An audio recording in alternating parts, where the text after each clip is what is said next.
Now, the greatest radio shows of all time. Suspense. The Shadow Node. Washington calling David Harding, counter-spy. Classic radio theater. The Great Gildersleeve. Fibber McGee and Molly. Dragnet. Gunsmoke. The Lone Ranger.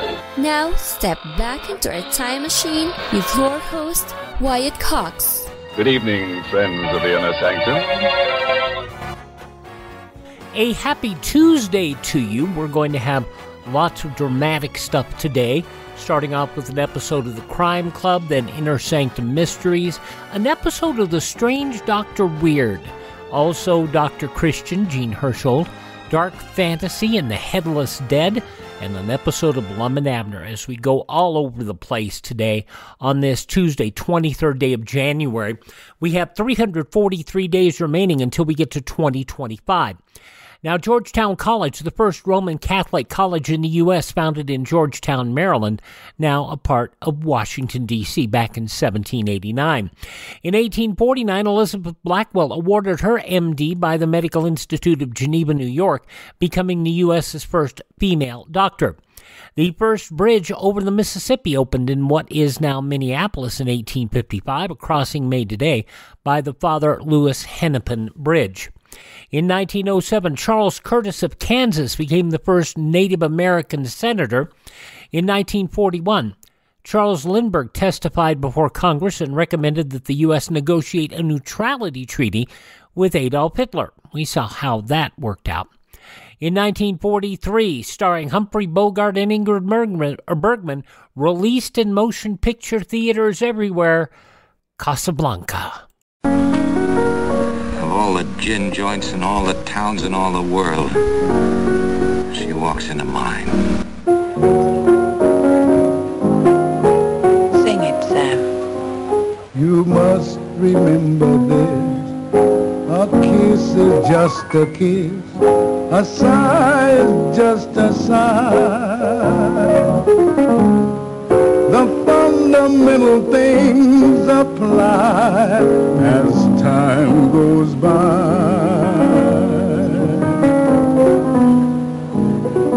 And when two lovers woo, they still say I love you. On that you can rely. No matter what the future brings, as time goes by. He's looking at you, kid. Louis, I think this is the beginning of a beautiful friendship. Released to motion picture theaters on this date in 1943, Humphrey Bogart, Ingrid Bergman, Casablanca. In World War II on this date in 1943, Australian and American forces finally defeated the Japanese army in Papua New Guinea. This turning point in the Pacific War marked the beginning of the end of Japanese aggression. In 1943, also Duke Ellington played at Carnegie Hall in New York City for the first time. 1950, the Knesset passed a resolution stating Jerusalem was the capital of Israel. The 24th Amendment of the Constitution prohibiting the use of poll taxes in national elections, ratified in 1964. The poll taxes used as a way to disenfranchise many minority voters. Now, in 1968, North Korea seized the USS Pueblo, claiming the ship had violated their territorial waters while spying. I do want very much to tell the people of the United States how much the crew of Pueblo and myself had faith in them for the entirety of our detention. I had people come to me and say on so many occasions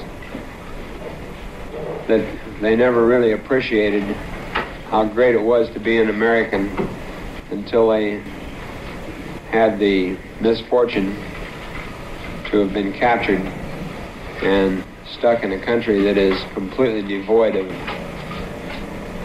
of humanity, truthfulness. Commander Lloyd S. Bucher of the USS Pueblo. In 1973, President Nixon announced a peace accord had been reached in Vietnam. The following statement is being issued at this moment in Washington and Hanoi. At 12:30 Paris time today, January 23, 1973, the agreement on ending the war and restoring peace in Vietnam was initialed by Dr. Henry Kissinger on behalf of the United States and Special Advisor Lee Duc-Tho on behalf of the Democratic Republic of Vietnam. The agreement will be formally signed by the parties participating in the Paris Conference on Vietnam on January 27, 1973, at the International Conference Center in Paris. The ceasefire will take effect at 2400 Greenwich Mean Time, January 27, 1973. The United States and the Democratic Republic of Vietnam express the hope that this agreement will ensure stable peace in Vietnam and contribute to the preservation of lasting peace in Indochina and Southeast Asia.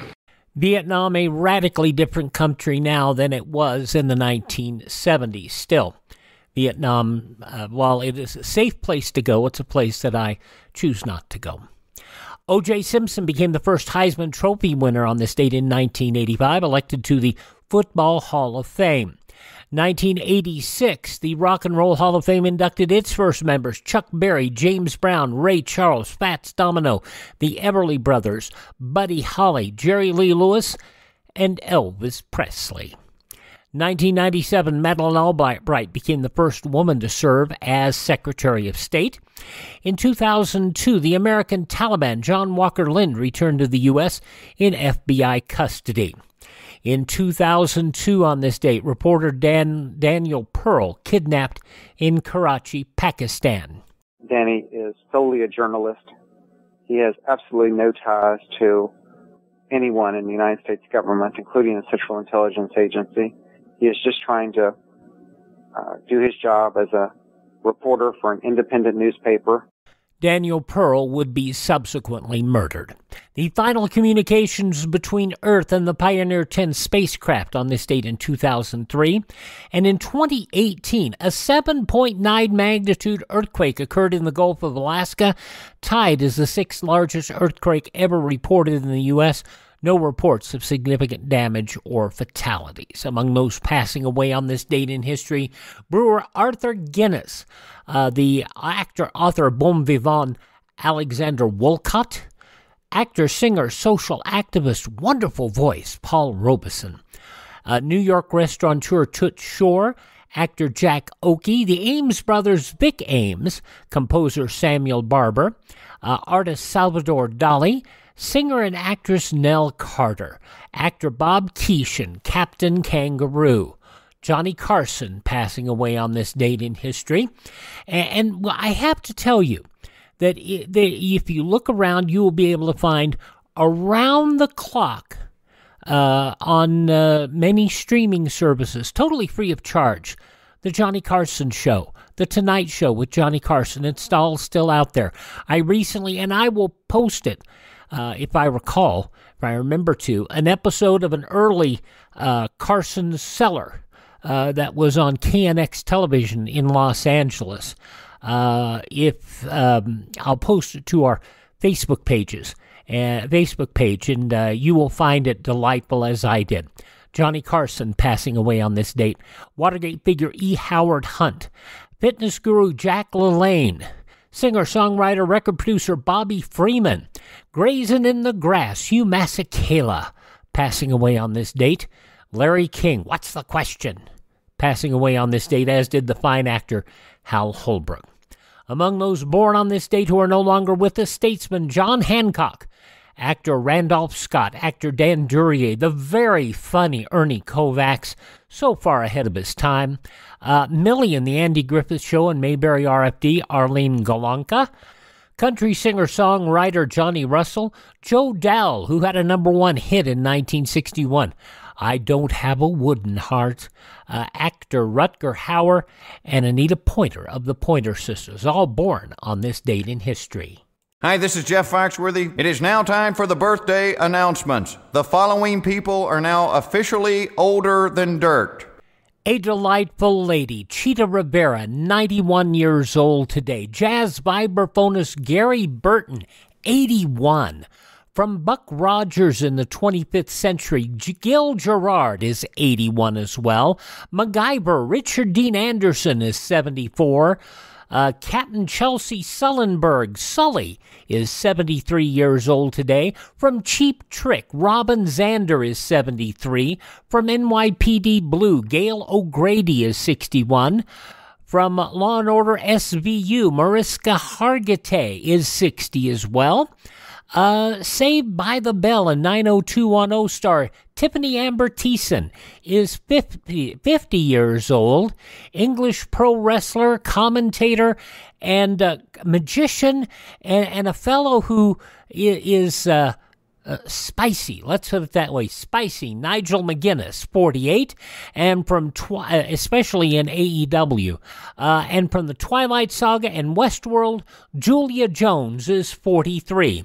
Those just a few of the people who celebrate the 23rd day of January as their birthday, and if this happens to be your birthday from me, happy birthday to you, happy birthday, happy birthday. Happy birthday to you.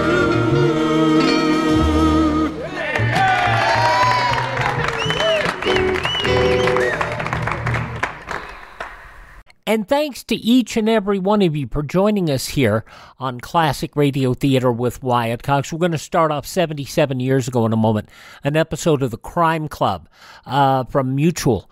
And Mr. Smith's Hat. That'll be up next here on this Tuesday, Classic Radio Theater with Wyatt Cox.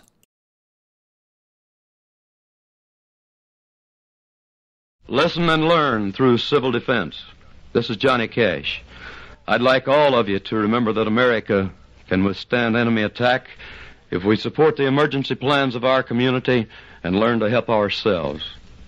Make sure you're prepared. Contact your local civil defense office today. And now on Classic Radio Theater with Wyatt Cox, we go back 77 years to January 23rd, 1947. Mutual Broadcasting Systems program The Crime Club and Mr. Smith's Hat.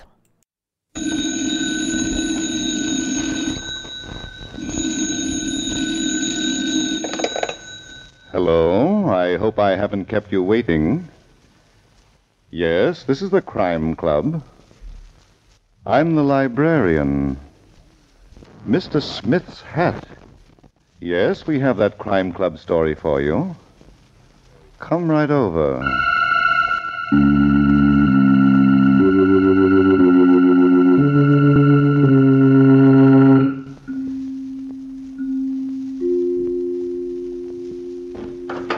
Ah, you're here. Good. Take the easy chair by the window. Comfortable? The book is on this shelf. Here it is. Mr. Smith's Hat by Helen Riley. A very intriguing story of a finger that puts its print on death. Let's look at it under the reading lamp. It was a bad day for New York City. The worst in a 3-week period of early summer heat. And Inspector Christopher McKee was in his office at the Center Street Police Headquarters when the telephone rang. Yes, Inspector McKee talking, homicide. Yes, I was just going to talk to you about that. What? Homicide. How'd you like to meet a freshly made corpse? Go ahead, mister. Well, go to 1142 West 16th Street. Gilbert Shannon's apartment. Mm-hmm. I'm not there now, but don't worry. You'll find me waiting for you. What's your name? Gilbert Shannon. Well, I'll be... of all the days to be hung up by a lunatic. Yes, Inspector McKee. Cassidy, get the local precinct for West 16th Street. I want them to check on a nut. Yes, sir. Hold a minute. Inspector McKee, homicide. Inspector, my father's been killed. Murdered. Mm-hmm. All right, lady, give me the facts. Name, place. Gilbert Shannon, 1142 West 16th What? Street. What's that? 1142 West 16th Street. I just found him lying on the floor in a pool of blood. Your name, please. Julie, will you please send someone over here right away, please? Please? Yes. Cassidy. Yes, Inspector. Never mind calling the local precinct. Get the medical examiner and order my car. I'm going up to that place myself.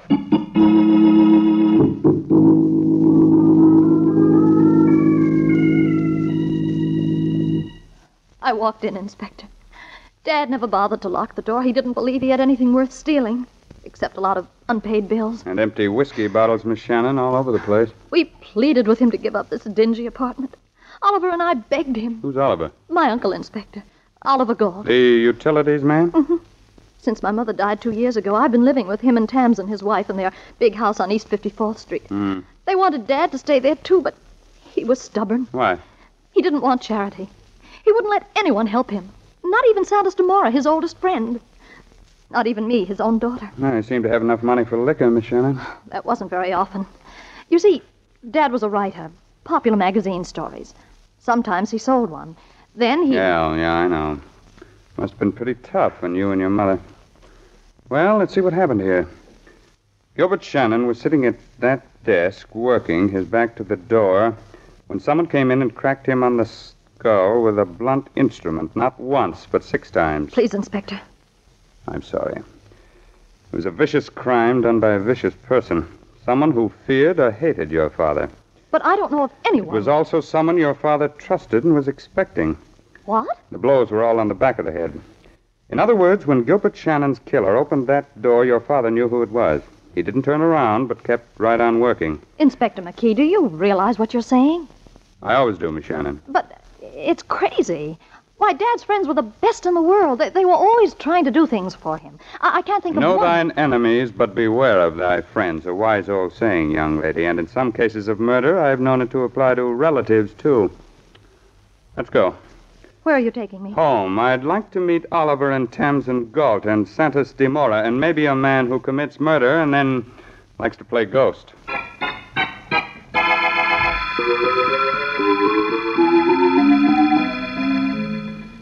Julie, I think you ought to go upstairs and lie down. I don't feel like it, Tamsin. But she is so right, Julie, my dear. It is no good for you to hear all this talk about murder. Please, Santos. Like Gilbert, she is so obstinate. Inspector McKee, you haven't answered my question. Your question, Mr. Galt? About the newspapers. I'm sorry, I wasn't listening.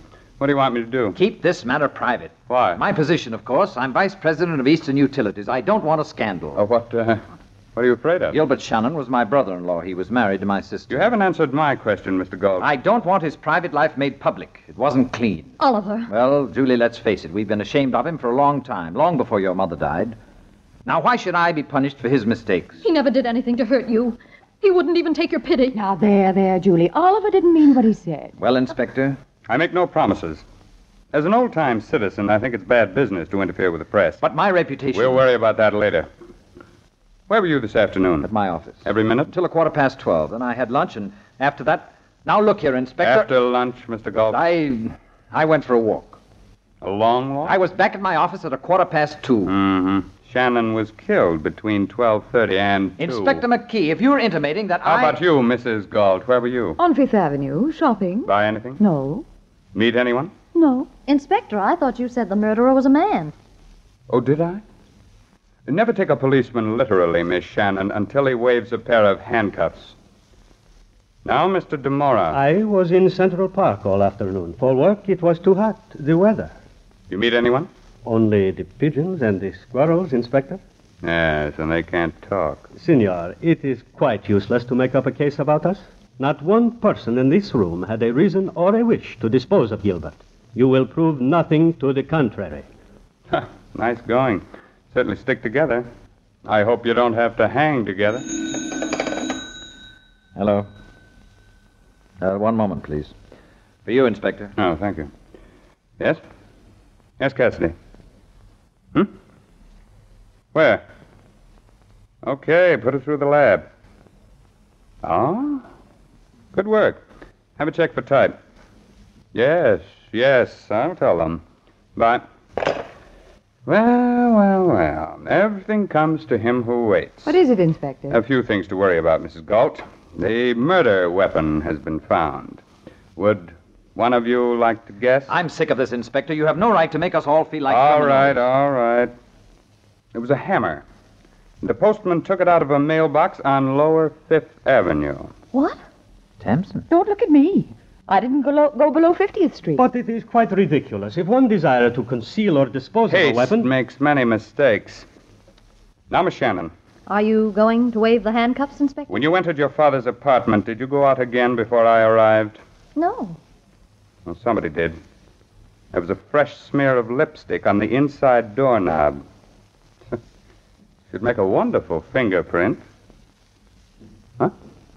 No comments? All right. Miss Shannon, the district attorney has released your father's body for burial. You can make the arrangements. Thank you. It's so awfully kind of you. I'll be in touch with all of you. And don't try to leave town unless you're so hot you'd like to spend some time in the cooler.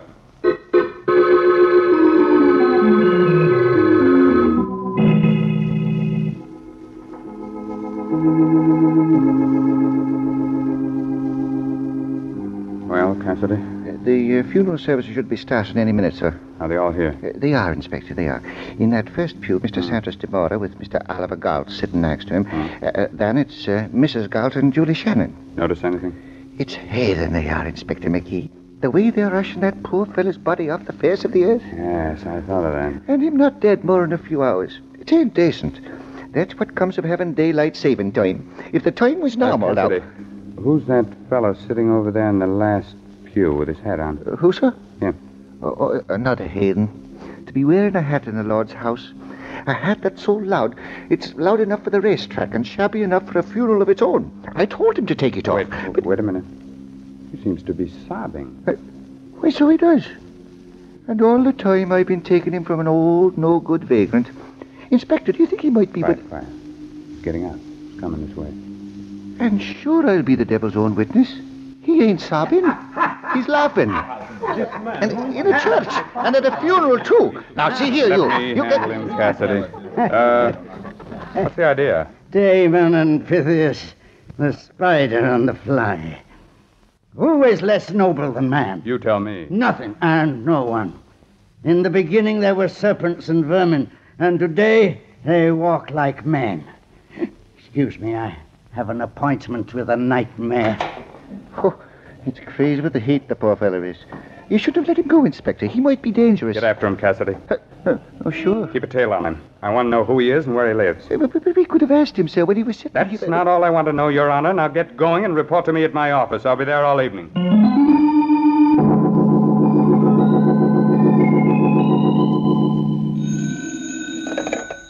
Inspector McKee talking homicide. Cassidy talking, sir. What'd you get? Well, sir, I tailed that fellow to a broken-down tenement house on 10th Avenue. He's got a room on the 3rd floor. Good. What about his name? Believe it or not, Inspector, it's John Smith. It's happened before. What else, Cassidy? Well, sir, Smith stayed indoors for about an hour and a half, and when he emerged, it was only to lock himself up in a phone booth in the corner drugstore. Did you find out whom he called? I couldn't, sir, but I know he made 2 calls, Inspector. Yes? It was on the second one that I was able to catch a few words. What were they, Cassidy? Well, sir, there must have been an argument, because all of a sudden Smith's voice went up, and he said, "You be there in half an hour and don't keep me waiting." And that's all. Is it? Did Mr. Smith go to sleep in that booth? Oh, no, sir. He came out and walked straight uptown to Central Park. And that, Inspector, is where it happened. What? What happened? Well, sir, he was walking along a path near the 59th Street Lake with me about 50 feet behind him. Yes. Something was wrong with the park lights, because a whole row of them was out. And then... No, go on, Cassidy. Well, sir, it was pretty dark, but I could see that hat. It shone like a beacon light on a dark and empty ocean. Never mind the poetry. Give me the facts to the point. Yes, sir. Well, just before he turned off the path onto another one, he took off his hat. Yes. Inspector McKee, I've been a member of the force for 32 years. I could retire and take my pension and live the good life of a peaceful man, but I haven't done it.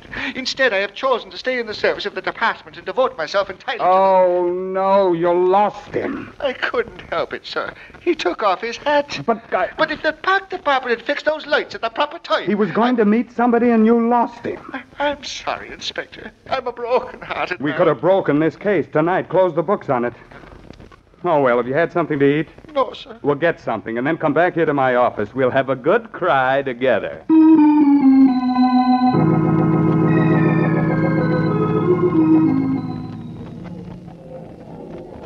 Hello, Thompson. Oh, Santos, what are you doing here? I came in for a lonely drink.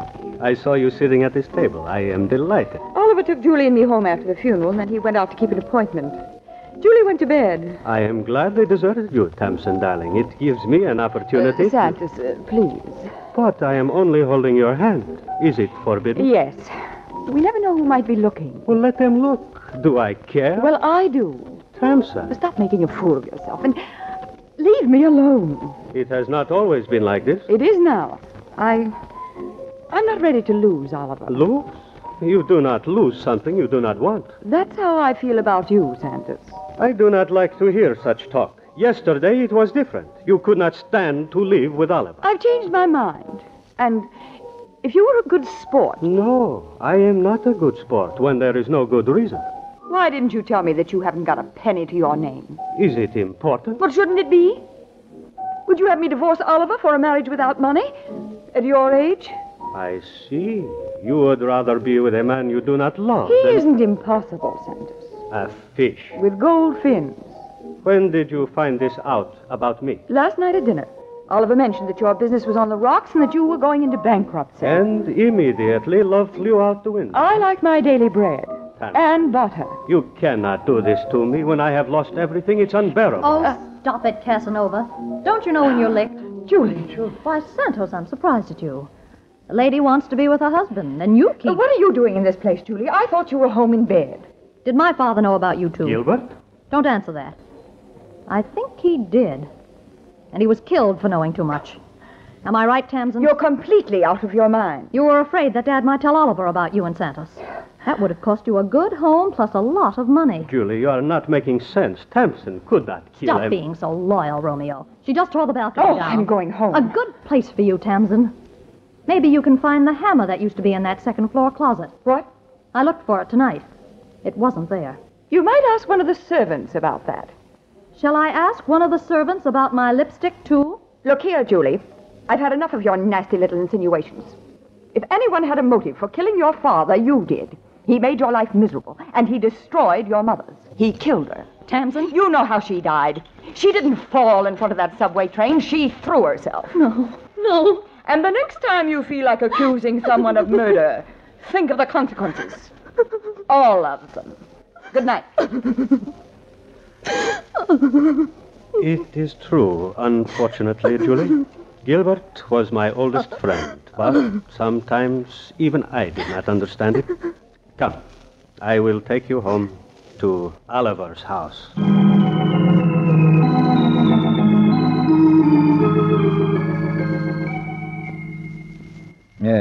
Yes, 2 reservations on the midnight plane. Splendid. Mrs. Galt and I'll pick them up at 11:45. Thank you. Really? Tamsin, I didn't hear you come in. Where are we going on such short notice? Mexico. Why? The newspapers have got hold of Gilbert's case. By tomorrow morning, all the filth in that man's life will become public gossip, and I don't want to face it. Of course. But why must we go tonight? Because I decided. Now let's pack. We've very little time. I can't go, Oliver. What? Now look here, Now, Tamsin. please listen to me. I can't leave Julie. She needs me. Oh, she'll get along. You don't know how she carried on tonight after you went out. It wouldn't be fair to desert her at a time like this. But I... Oh, well, all right. I'll phone the airport for another reservation. No, Oliver. Julie needs time to organize herself. She's had a terrible shock.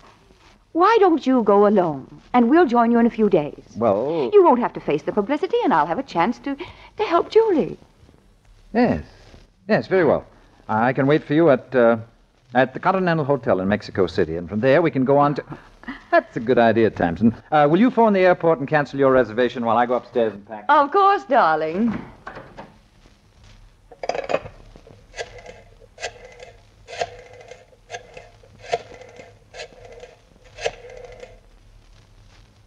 Hello? Police headquarters? Inspector McKee, please. Inspector McKee? This is Tamsin Galt. I came home a few minutes ago, and I found that my husband has disappeared. Yes. 2 of his suitcases are gone. Well, I phoned the airport, and I was told that he'd made a reservation on the midnight plane for him and me. Well, I don't know why he included me, but... No, I didn't cancel it. I didn't want Oliver to become suspicious. Yes. You're quite welcome. Goodbye. Tamsin, you just made a serious blunder. Oliver. You should have called the airport first. Now Inspector McKee will know that you were lying. Oliver, Put down that It candlestick. was all worked out in your precious little mind, wasn't it? Julie needed care, loving care. I didn't mean it, Oliver.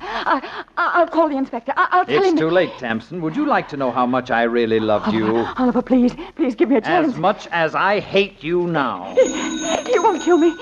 Somebody's listening on this phone now. Oliver, no. Yes, Tamsin. No. Yeah. Hello? Hello?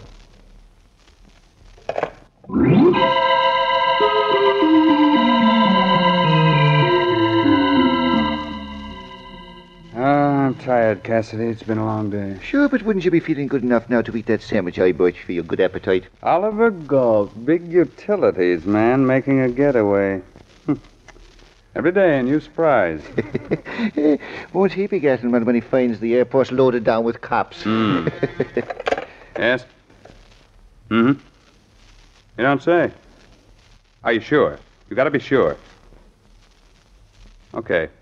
What's the trouble, sir, if you don't mind me asking? Those fingerprints we found on the doorknob of Shannon's apartment, Cassidy. They ain't good. They belong to a John Ravillo. I don't recall no such name, sir. The San Diego confidence man arrested 21 years ago, broke jail 6 months later, was never found. Well, that sort of changes the picture, don't it? Ravillo. Could that be a Spanish name? I don't know. On the other hand, it's possible that a fellow who calls himself John Smith and laughs at the church funeral might... Yeah, anything's possible now. Inspector McKee, homicide. Cassidy, Trace. Yes, sir. What's the joke, mister? We meet again, Inspector, and again it's bad news. Tell me about it. You know who this is? A ghost of Gilbert Shannon. A toast to the wise. Death begets death.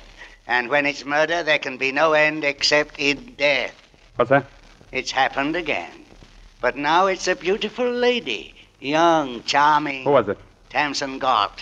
What? A horror of horrors to be snuffed out in the prime of life. Now, listen, you, if this is a gag, I want to... Goodbye, Inspector. I assume your next stop will be the Galt Mansion on East 54th Street, which is now a tomb. Cassidy. I was on my way, Inspector. That call was made from a booth near the guardhouse. And Never mind that. Pick up Smith and hold him here until I get back, if I ever do.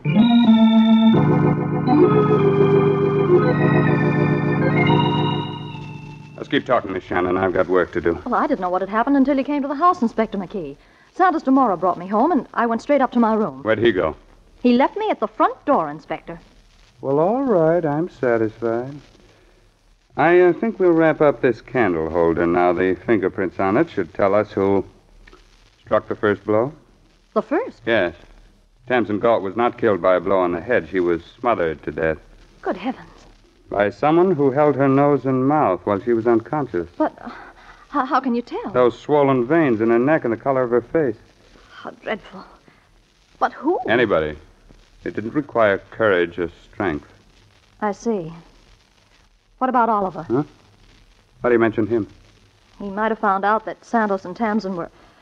Well... Oh, one of those things, huh? Did your father know about them, too? He must have. The hammer he was killed with was taken out of this house. Oh, thank you. Why didn't you talk about it sooner? I didn't know until a few minutes ago. Mm-hmm. I went to the second floor closet to look for something, and I found that... Shh. We're having company. Tamsin? That's Oliver. Perfect. Meet him in the hall and don't tell him what happened. Don't? Go ahead and do as I say. All right, Inspector. And leave that door open. I want to hear everything. Oliver? Julie, I'm just going upstairs. Where's Tamsin? Oh, she's indisposed. Indisposed? I just don't understand that woman. An hour ago, she wanted to fly to Mexico tonight. Mexico? What are you talking about? I rushed down to my office to get these papers. I thought I'd combine pleasure with business, and now... is she upstairs? No, Mr. Galt. What? She's waiting for you in the living room. Inspector McKee. Would you like to see her? Of course you would. Now, come on. After you've had a good look, we'll take a trip downtown to police headquarters, and you too, Miss Shannon. If you like. I like. And while we're driving, we'll pick up Mr. Demora and give him a lift, too. Santos? But why? Your alibi, Miss Shannon. And to you, Mr. Galt, a mathematical problem. The outside angle of a triangle.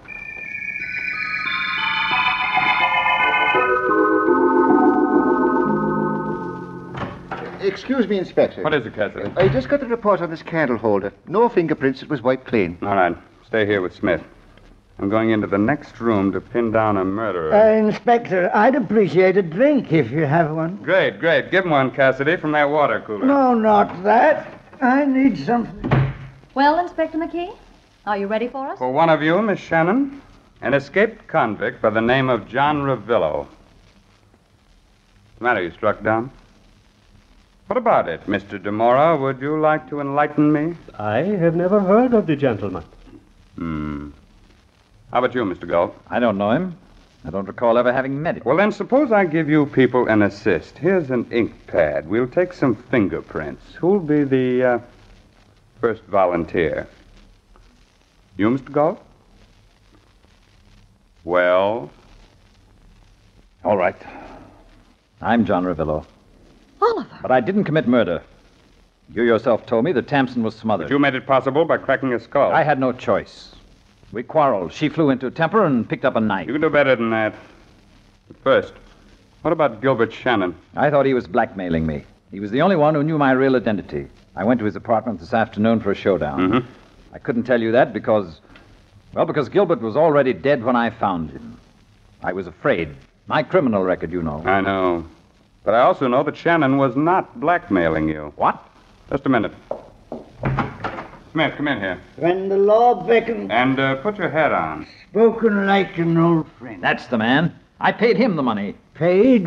You paid me? It's all right, Smith. You can relax. But I told you, Inspector, I was the bait the spider used to lure the fly in.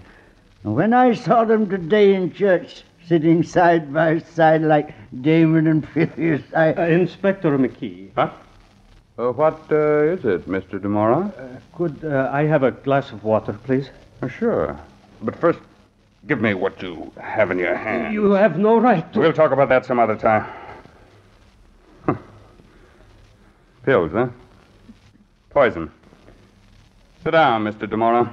It's your turn to talk now about a double murder, and no double talk, if you know what I mean.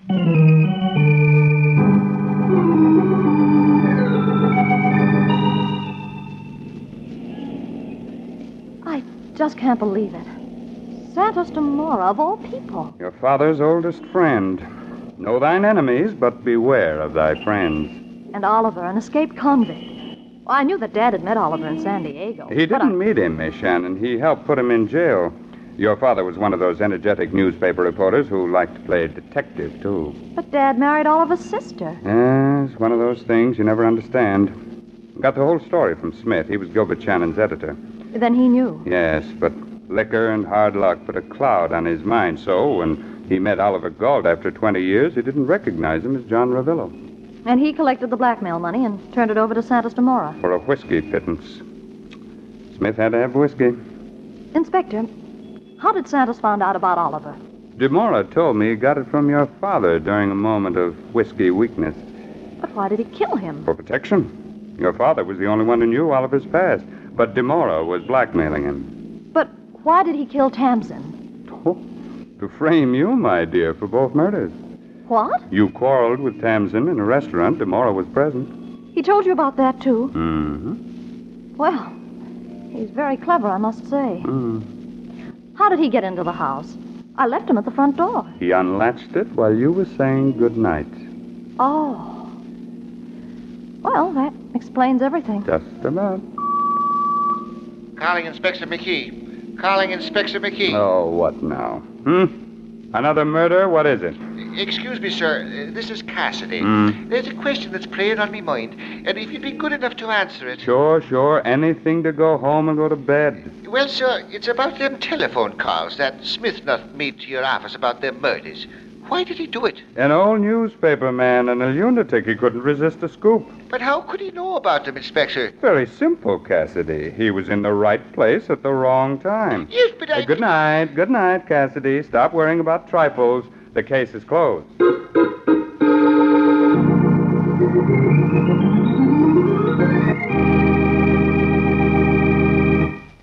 And so closes tonight's Crime Club book, Mr. Smith's Hat, based on a story by Helen Riley.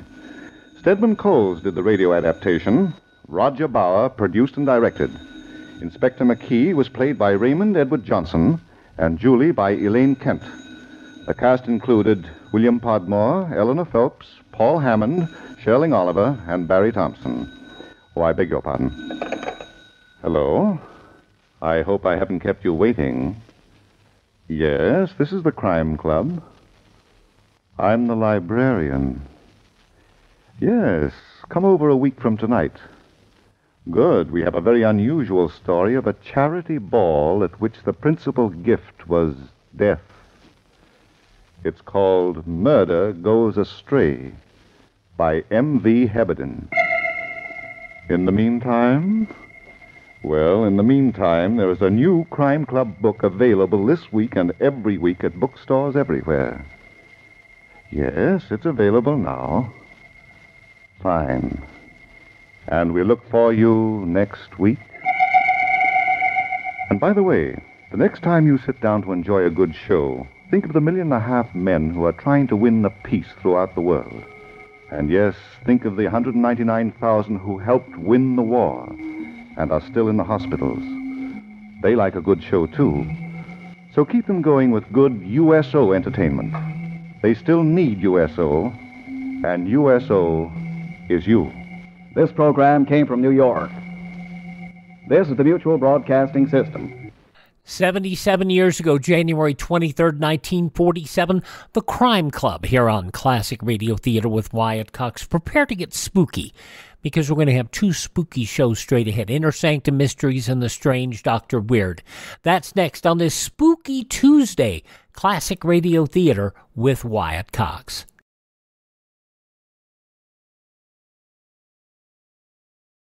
Civil defense is common sense. This is Pat Boone. In case of enemy attack, you must know your warning signals. A steady blast of 3 to 5 minutes means tune your radio dial to 640 or 1240. A 3-minute wavering tone or a series of short blasts, take cover immediately. Just to let you know, tomorrow on Classic Radio Theater, it will be a mix of westerns and crime. Let George Do It, starring Bob Bailey. Gangbusters, suspense, Have Gun Will Travel, Gunsmoke, and The Challenge of the Yukon. That's all on our Wednesday edition of the program here, Classic Radio Theater with Wyatt Cox. Our podcast will continue now with an episode of Inner Sanctum Mysteries, 79 years ago, January 23rd, 1945. Death is an Artist.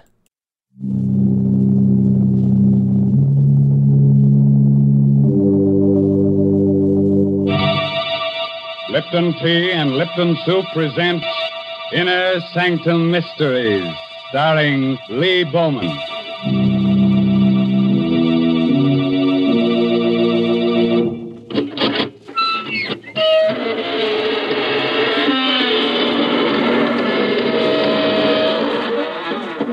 Good evening, friends.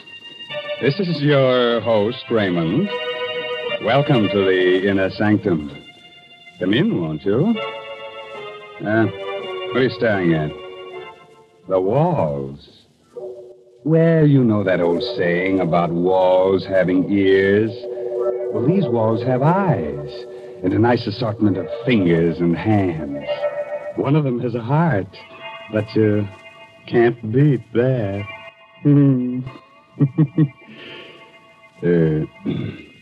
Don't mind me, friends. In my old age, I'm getting to be a bit of a gore. You're getting to be a crotchety old bachelor, that's what. Who said that?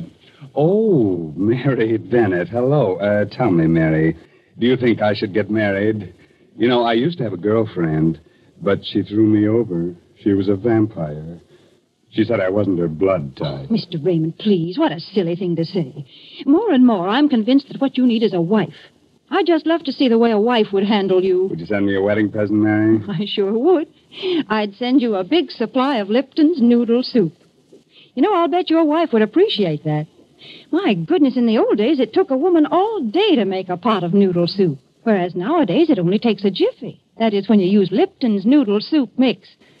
But Lipton's has got the same homemade taste, believe you me. It's got the same chickeny flavor.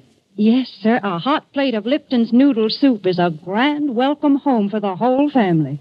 One whiff of that savory Lipton's noodle soup, and folks feel relaxed and ready for dinner with a rousing good appetite. Well, now, that's a very pretty picture, Mary. Which reminds me, our story tonight is about one of the fine arts, murder. It's called Death is an Artist, an original tale by Frederick Maytho. And our star is from Hollywood, Lee Bowman, soon to appear with Rita Hayworth in the Columbia Technicolor picture Tonight and Every Night. So, curdle close to the fire and turn the lights down real low. By the way, if you have a little spook or two in your home, looking behind your shower curtains before turning on the water is the courteous thing to do. Otherwise, you might be dampening your spirits. Now let's get on with our story. I'm Stevie, a reporter. I'm what's called a police reporter, because I hang around police stations for my stories. But tonight, I'm the best reporter in the world, because I've got that kind of a story that's only given to one writer in 1,000, once in a lifetime. This story begins with the end of a man's life. Yesterday, an old man living alone with his 5 cats on an abandoned barge under the Brooklyn Bridge cut off the heads of 4 of his cats, then expertly slit his own throat from ear to ear. At 6 o'clock on the morning we got the flash about this old man, I was playing cribbage with Mike, my police pal, at the station house squad room. Burke, the desk captain, was snoring his head off. Okay, Mike, there it is. Go, 121 points. That last run made it. You're the luckiest jerk, Stevie. We're both lucky. Not a call the whole night. I sure hate to drive out to anything in this blizzard. Brace, 84th Precinct, Brooklyn. What? Yeah. Wait, say that slower. You haven't seen him in a week. His cats ain't around. Oh, but lady... Huh? Blood in the snow. Well, that's different, sure. Yeah, okay, thanks. What's up, Captain? Some dame passes an old barge down the foot of the bridge on her way to work every day. Says an old bum lives there with his cats. Don't tell me I got to rescue a cat now. No, this coot talks to her real polite every morning. But she ain't seen him in a week. Today she goes to look close like and finds blood in the snow near the door. So we go see. Well, probably went south for the winter. Coming along, Stevie? Yeah, but I don't like it. Burke mentioned cats, and I hate cats. And I hate people who keep cats. Well,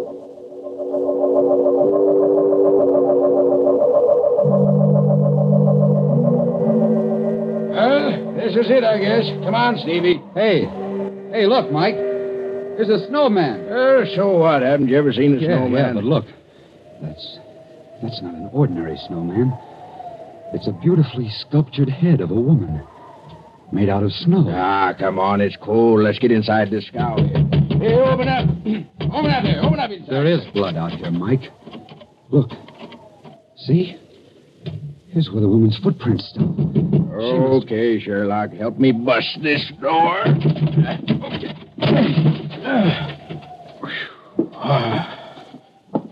What's the matter with you? Look on the floor. Holy mackerel. 1, 2, 3, 4 cats with their heads cut off. And another one. Alive. Hey, where are you going? I told you I can't stand them dead or alive. One of them clawed me when I was a kid. Stevie, get a load of this over here on the bed. He did a good job. From ear to ear. He had done a good job. He was naked to the waist, and his hairy torso was bathed in blood. His head lay to one side and was nearly severed at the throat. His mouth, a strangely sensitive mouth, hung foolishly open in the middle of a matted mass of beard. But it was his eyes that stirred something inside me. They were coal black agates that smoldered with defiance, even in death. They seemed to carry a message only I was meant to see. I turned away and stumbled over a small wooden box. It contained clay fragments. An impulse seized me, and I carried the box outside. What do you want that box of trash for? I'm not sure. I just felt I ought to take it along. Mind? Just junk. These bums collect the screwiest stuff. Come on, I'll drop you off at your paper. You'll get a news beat on this anyhow.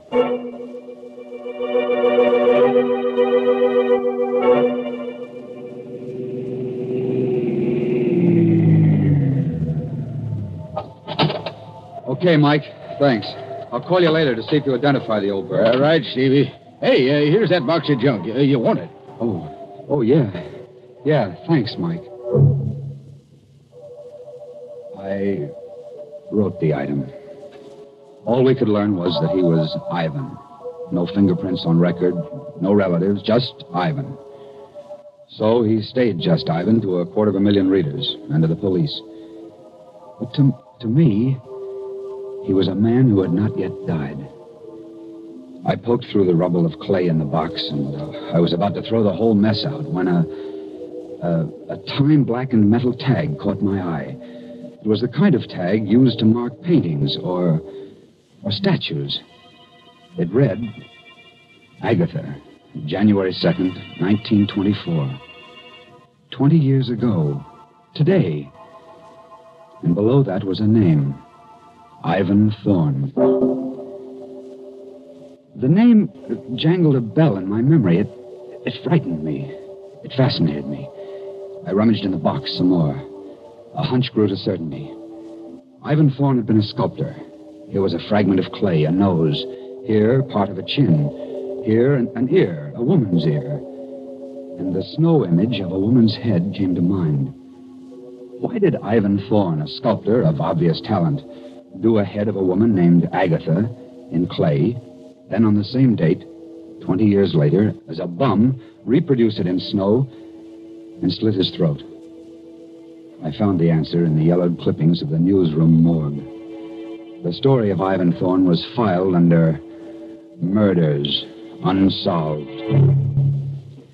After I'd read the story, I marched into GC's office. Yeah, what's up, Stevie? The city of the Brooklyn Bridge again? No. You read the item on the old guy I found with his throat cut? Sure. Cut off his cat's heads, then his own, unidentified. Good item. I know who he is. Was. Yeah? Story? Story. You got time to listen? Shoot. Well, this begins in a sculptor's studio off Washington Square on a stormy night long ago. Ivan Thorne and Agatha, his wife, were having words. For the last time, Agatha. Are you really going through with this divorce foolishness? For the last time, yes. I'm tired of living from hand to mouth. I'm tired of your stupid statues. I'm tired of your stupid cats. I'm tired of you. All right. I'll give you the divorce. You can marry Greg Stevens. He'll give you everything you want. But Horace stays with me.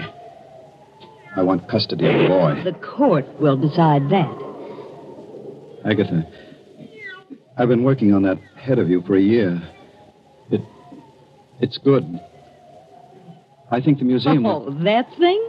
It doesn't even come close to looking like me. Of course, that head isn't you. It's what I remember you as when I first met you. Ivan, let go of me. You're hurting me. All right. I'll let go of you. But I'm going to finish that head, Agatha. And you're going to help me. I will not. You'll get your divorce. Only if you agree in writing to pose me one day each month for 6 months. I must finish it. 6 months, hmm? And what about Horace? He's away at school all the time. We'll let the court decide a decent arrangement. All right, Ivan, I'll do that. Give me that pen. Here. I, Agatha Thorne, agree to pose for a sculptured head by Ivan Thorne on the first day of each month for 6 months. Signed, Agatha Thorne. There you are. No. Get out. Get out before I break your neck.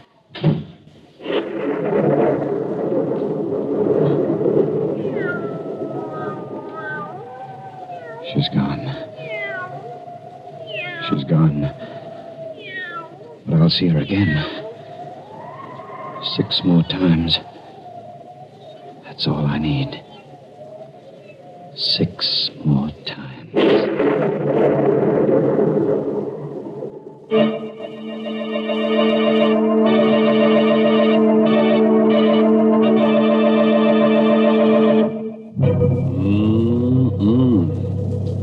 Sounds to me like this Ivan guy is working up a neat little catastrophe.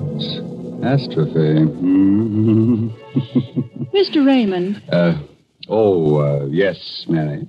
I got to thinking about that snowman they found.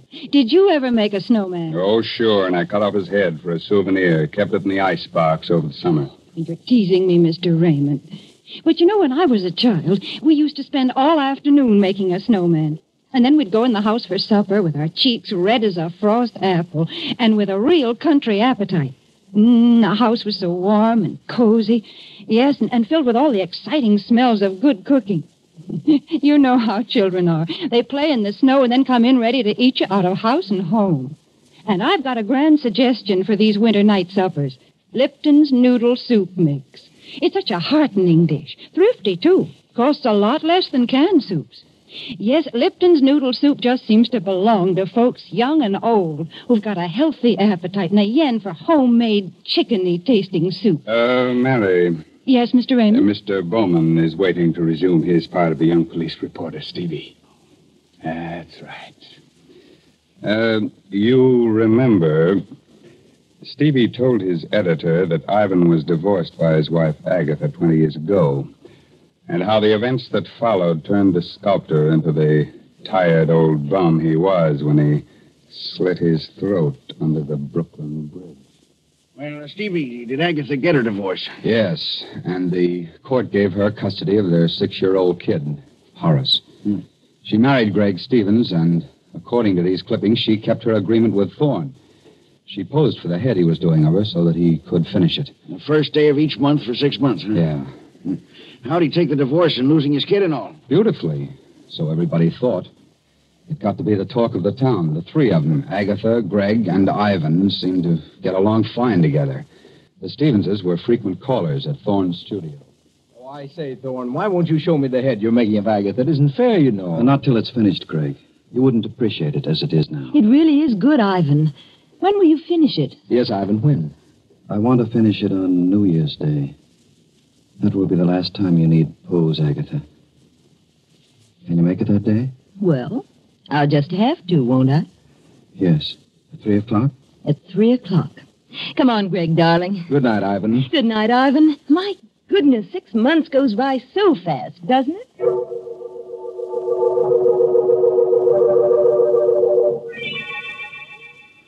6 months. I gave them 6 months. Monday, it's over. Monday is the last day she poses for me. Monday, I'll finish that head. I love her. And for 6 months, 6 centuries, she belonged to that idiot. He took my son from me. You can't hear me, Agatha. Can you? This is you and Clay. You can't hear me. Everybody thinks it's wonderful that Ivan Thorne is such a good sport about it. I fooled them all. I fooled you. Yes. I fooled even you.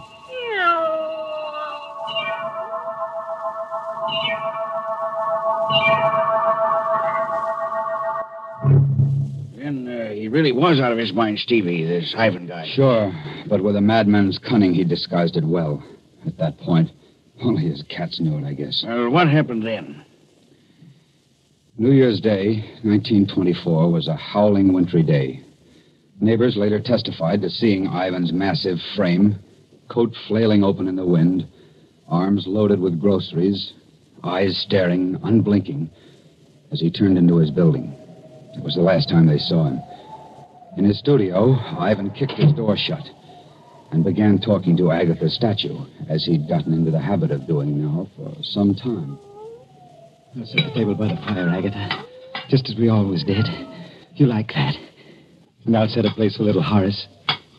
Oh, I know you don't want him to come here, but we'll just make believe, huh? Agatha, I must pull myself together.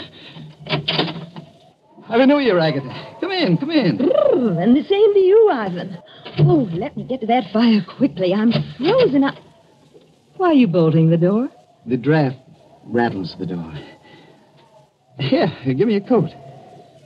Now, how about a bite? By the fire? Why, Ivan. How quaint. Just like old times, hmm? This is the last time you'll come to pose. Have you minded living up to our agreement? No, Ivan. You've been very decent about it. But tell me, why are you so set on finishing the head you're doing of me? Have you ever seen a human skull, Agatha? Ugly thing. Long after that pretty head of yours becomes a skull, the head I'm making of you will live in ageless bronze. That's why I'm so anxious to finish this work. I see. Well, shall we start, Ivan?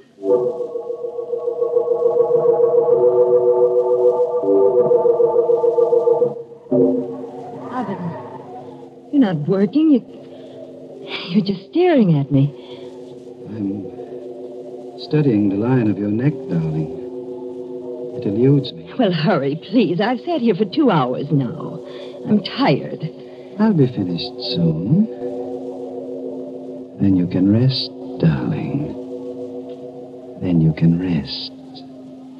Ivan, you're looking at me as though you... Ivan! You've moved your head again, darling. Here, let me show you. There. So. Just like this. Don't move, Agatha. The fingers are loose on your throat. But in a split second, I can sink them into you tight. Like this. I've loved you more in these few months you've been away from me than I ever did before. I'll always love you. But if I can't have you, no one else can. Ivan, you're mad. You can't. I gave you 6 months with that fool because I wasn't sure. I thought I could get over losing you and the boy. But I can't. We all thought you would. Resign. No. Even now, I don't know if I want to kill you, Agatha. I'm not sure. No, you don't. You know you don't. Think of Horace. Your son. I am thinking of your little fool. Oh, Greg. Greg, help me. Greg. You've got the nerve to speak his name here. Now. You're on Gregory.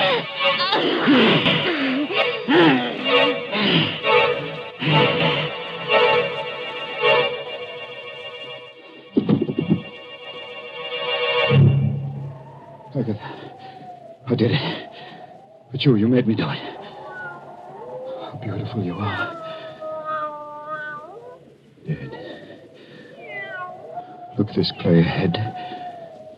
Agatha, see, I was wrong. You're much more beautiful. I've changed my mind. I don't want fame. I don't want a statue. I want you. See, Agatha, I've broken it, smashed it. It's Greg Stevens who should die. He did all this to us. Yes. I'll go see Greg. That's it. But I must be careful now. I must make Greg suffer. Oh. I have it. Yes. He must know that he, too, has lost Agatha. That's some yarn, Stevie. He actually strangled Agatha, huh? What happened then? He left his studio and called at the Stevens' house a little after 6. Greg Stevens and young Horace were the only ones there, except for the butler. He testified that Ivan quietly asked to see Stevens alone. He had a bundle in his arms, covered with a piece of black velvet, when Gregory greeted him. Ivan, well, glad to see you and Happy New Year to you. But where's Agatha? She was supposed to be with you. She'll turn up shortly. Said something about a girlfriend she had to stop by for. Oh, I see. Well, come on in, Ivan. We can have a glass of sherry while we wait. Thanks. Put your package down somewhere on the table here. Thank you. Did you get a lot done today? On the head, I mean? Yes. I've finished it. Oh, good. Say, that wouldn't be it in that box, would it? Yes, as a matter of fact, it is. Well, good heavens, man, let me see it. I've been kept from all this long enough now that it's finished. Wait. Till Agatha gets here. I'm going away for a while, Stevens. Before I go, I want you to tell me something. Do you love Agatha? A lot, I mean. A lot? I worship her. I adore her. You know what you did to me when you took Agatha and my boy from me? Well, the choice was hers. I'm glad for my sake. I'm sorry for you. But I thought you were resigned by now. Resigned? You poor fool. I've lived a life of raging hate for you. Ivan, sit down. You don't have to be sorry for me anymore, Greg. You can start feeling sorry for yourself. Thorne, what are you driving at? Everything comes out even, Greg. Come over here. What's in that box? Come closer, Greg. Here. I'll take the cloth off. See for yourself. Agatha. You fiend. You beast, I'll kill you. Hurts, doesn't it, Greg? Hurts to lose Agatha. Doesn't it? I'll kill you. I'll kill you. Oh, you won't. Get away from me. You won't kill me. I won't kill you. We'll both live to remember. Thorne didn't kill Stevens? No, G.C. He knocked him out. They found his footprints in the snow along with the kids. He must have stopped to say goodbye. What a story. He slit his throat this morning as a bum on a barge. Yeah. Took his cats with him. The clay fragments I found in that box on the barge were all that was left of the clay head of Agatha. Nobody even found out how he got away or managed to stay hidden for 20 years? No. That's his secret. Well, write it up, stupid. I can't. I won't, G.C. You can't print that story. The devil I can't. Where's this Greg Stevens? Where's Horace, the kid? Find him. Greg Stevens died penniless and insane a year later. His kid was raised in an orphan asylum. Well, find the kid. Now, let's see. He'd be about 26 today. Maybe he doesn't know any of these things. What a scoop. Get busy. Look, you can't print this story. Why do you think I didn't write it up and hand it in? I feel sorry for the kid. I was raised in an asylum. A story's a story. What do I have to do? Draw you a diagram, G.C.? Why do you call me Stevie? Well, because your name is Stevens, I guess. Good heavens. You don't mean... Yes. My name is Stevens. I never use my first name. I don't like it. It's Horace. That's right. You're Horace Stevens. Yes. My father was Ivan Thorne.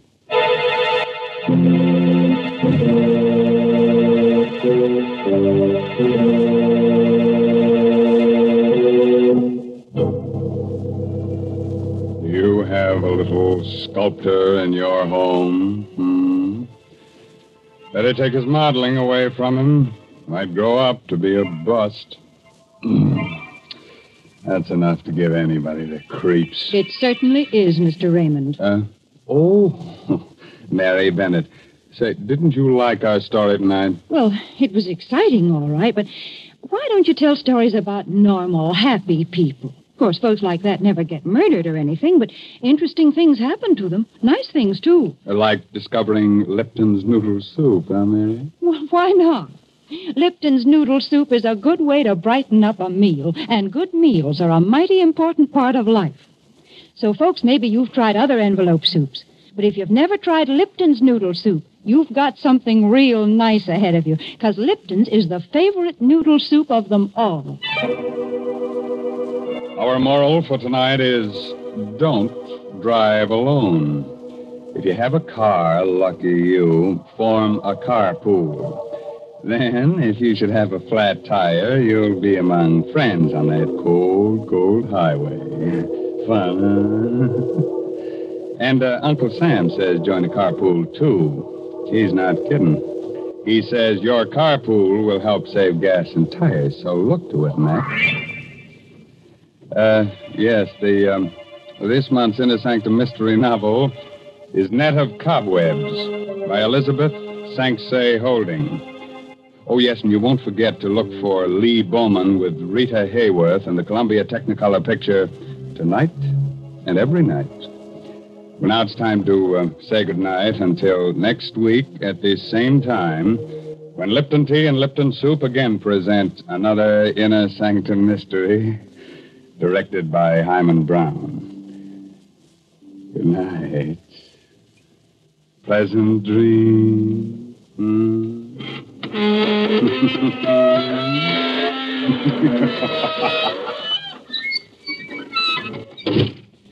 Folks, I got to thinking about wintertime, about snowmen and frost pictures on the windows, and about how cozy a house can be when there's a gale blowing outside. And then I got to thinking about Lipton tea, because a cup of Lipton's, the tea with that brisk flavor, really hits the spot. It's so cheerful and warming. You know, the word brisk, B-R-I-S-K, means that Lipton tea has a fresh, lively flavor. It's never thin or wishy-washy. That's why Lipton's is America's favorite tea. So don't forget to ask for it when you go to the grocery store. And don't forget to tune in next Tuesday night for another Inner Sanctum Mystery.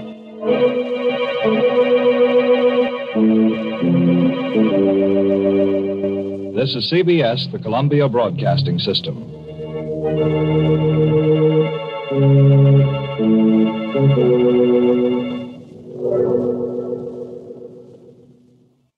79 years ago, January 23rd, 1945, Inner Sanctum Mysteries. We'll have a look at the news from 79 years ago today and the strange Dr. Weird. That's next on this Tuesday Classic Radio Theater with Wyatt Cox.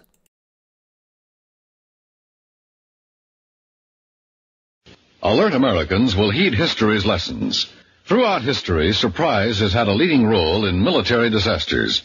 Today, an enemy capable of surprise air attack could leave chaos in his wake.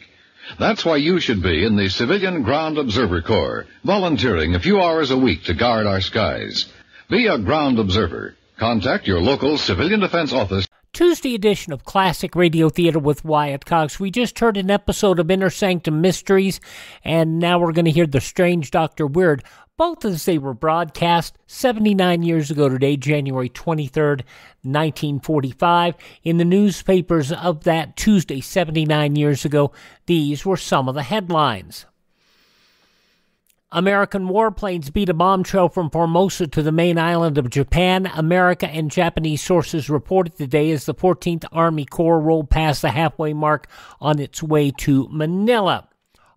First Army tanks plunged into St. Vith at dawn today. American fighter bombers for the second straight day continued on relentless attacks on German columns en route from the Ardennes salient. The Senate military voted to investigate the priority system by which gave a dog owned by Colonel Elliott Roosevelt precedence over 3 servicemen. The 3 flying west on leave were forced up an Army cargo plane at Memphis last month, while the English bull mastiff traveling under an A priority was permitted to continue the flight.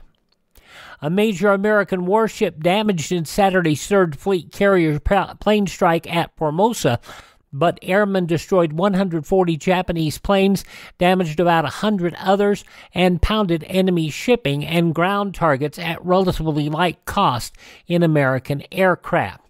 and General Dwight Eisenhower flying troops straight from overseas to the Western Front, Captain Ludwig Cernos, German military commentator, said in a broadcast. However, he claimed the Allied commander faced a tremendous job of regrouping his whole armies before launching any large-scale offensive. Now, those were some of the day's top news stories. Oh, I want to mention this, that Carl Gustav Hulin, a 22-year-old American parachute trooper of Cambridge, Massachusetts, and Mrs. Elizabeth Jones, an 18-year-old British striptease dancer, sentenced to hang for the robbery murder of a London taxi driver known as the man with the cleft chin. Okay, those some of the day's top news stories, newspapers of Tuesday, January 23rd, 1945. On the radio, something not as scary, but still spooky. The strange Dr. Weird and the survival of the fittest. The strange Dr. Weird.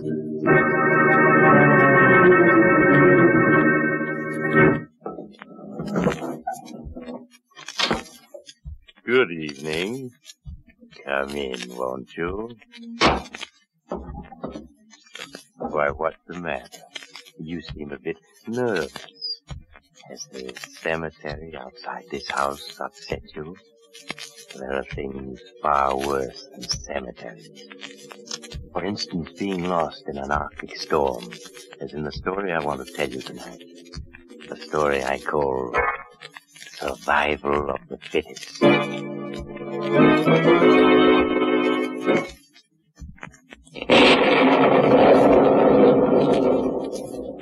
My story, Survival of the Fittest, begins in the cold, bleak wastes of Alaska, stretching endlessly as far as the eye can see, in one vast white expanse.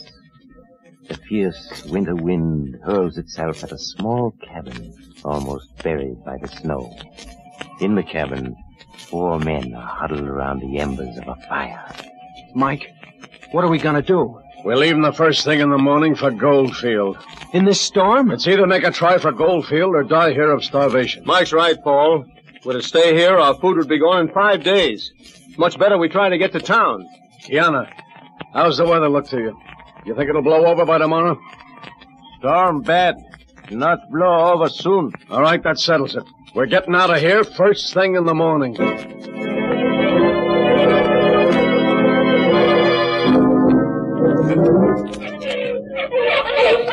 How far do you think we've come in these 4 days, Mike? I should say about 70 miles. That means 50 more miles to Goldfield. Yeah, it's going to be a hard 50 miles, too. Dogs are all worn out. We only have food enough for 1 day. Mike, you don't think we'll have any trouble making it, do you? In this country, you always have trouble. Only the strong and ruthless survive. Hold on! Hold! Here! Kiana, come here. Here, come. Why are you calling Kiana, Mike? Kiana's having trouble breaking trail for the dogs. He's slowing us down, eating food that might pull us through. He's no longer useful to us. I'd be here. Kiana? What do you want? I'm afraid we don't need you anymore. You not understand. Huh? Maybe this'll make you understand. Mike! No, don't!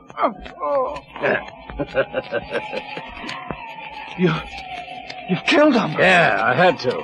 I told you only the strong can survive. We need the food he'd have eaten. Paul, you start breaking trail for the dogs. We're going on. Come on! Push! Push! Hiya! Push!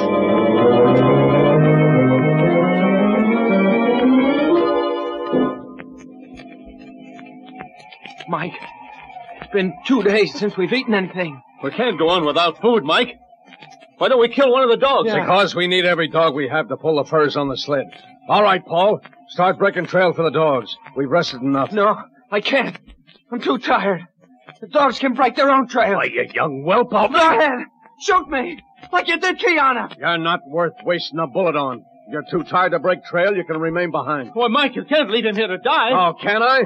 Are you ready, Victor? Yes, I'm ready. Paul, run along behind the sled. All right, Victor. Mush! Mush, you hear? Mike, why don't you let me throw away this bundle of furs I'm carrying? Then I could break trail for the dogs. Throw away $500 worth of furs? I should say not. Come on! Mush! Paul! Paul, don't drop behind. Keep running. I will, Victor. As long as I can. Mike, look! The dogs are disappearing! Victor, let go of the sled.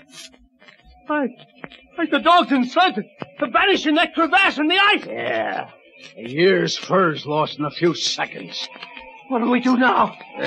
Now we'll start floundering through the snow towards Goldfield. If our strength holds out, we'll make it. If it doesn't, we'll die. Right now, Doctor, I've got a quickie mystery of my own I'd like to solve. A mystery? Mystery of two men. You see, these two gentlemen are both nice-looking fellows, act alike, talk alike, even wear similar clothes. Yet there is a difference. The appearance of one somehow seems more distinguished than the other. Ha, you've guessed it. The solution to the mystery is simple. One man always wears an Adam hat. Yes, gentlemen, the perfect style and quality of an Adam does make a difference.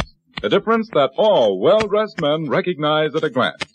Made of rich-looking all-fur felt, the new Adam hats come in a wide variety of distinctive styles and shapes, and are priced at only $3.45 to $10 at Adam Hat stores and authorized dealers from coast to coast. Mister, if you want to look your best always, always wear an Adam. Now, Dr. Weir.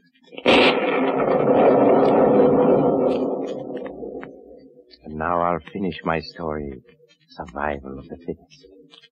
It is early the next morning. Three figures, mere specks on the vast white expanse, make their way slowly and painfully across the snow. Finally, one, unable to go any further, stops and sinks into the snow. Mike, wait! Paul's falling down! Paul, you must get up and keep going. If you don't, you'll freeze to death. I can't walk another step, Victor.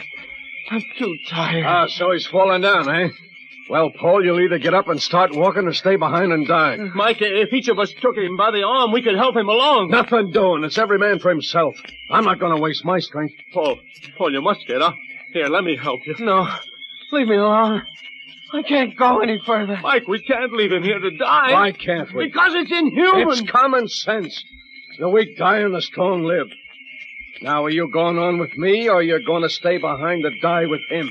Paul, you must get up. Can't you say nothing can save him now? He's half frozen already. Are you coming, Victor? Yes, I'm coming, Mike. Goodbye, Paul. May the Lord have mercy on your soul.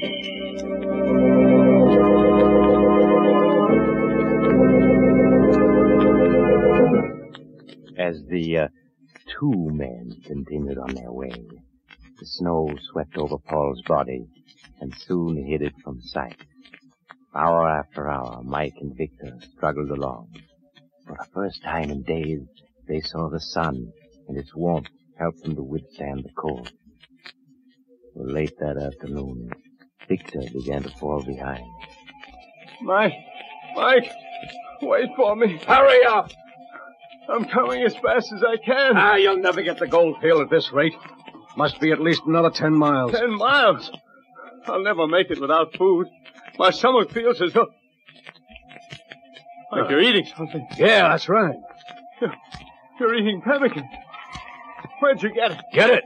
I had it all the time in this pouch. You mean the food didn't run out 4 days ago? It ran out for you and Paul, but not for me. I just finished eating the last of it. So you stole the food that might have saved Paul and myself. You're nothing but a dirty murderer. A murderer and a thief. Do you hear? Yeah, but when all's said and done, Victor, I'm gonna live and you're gonna die. Someday, Mike, you'll pay for your crimes. And when that day comes... Hey, listen, a plane. Where is it? My eyes. Everything's a little blurry. Oh, yeah, there it is. Look. A plane. It's coming this way. They see us. It's an army plane. They dropped something. A package. Food. That's what it is. Yeah, and look, it landed in the snow. Only 100 yards from us. Yeah? Where? Darn that sun in my eyes, I can't see it.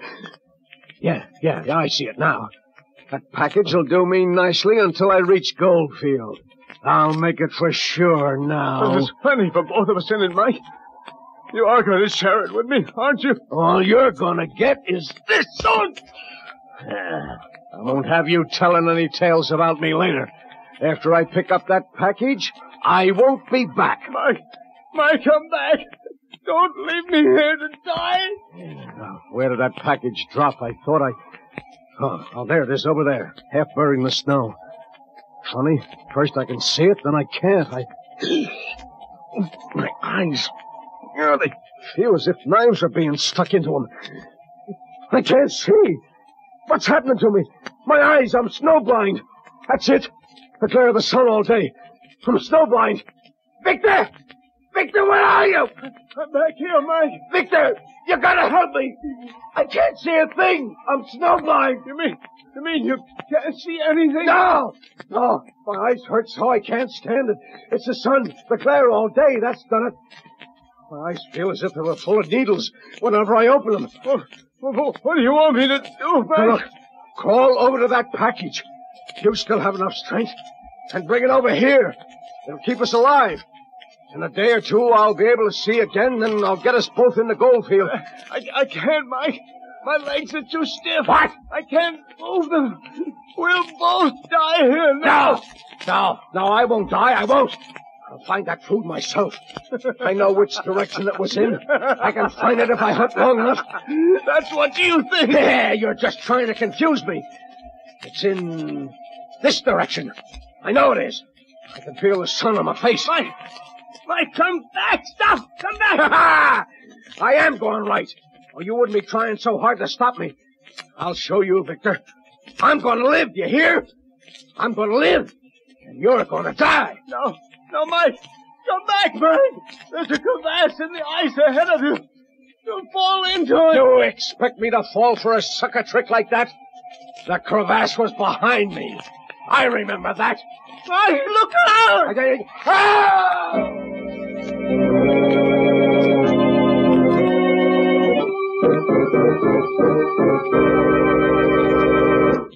Too bad about Mike, wasn't it? Or was it? It was really his own fault he fell into the crevasse.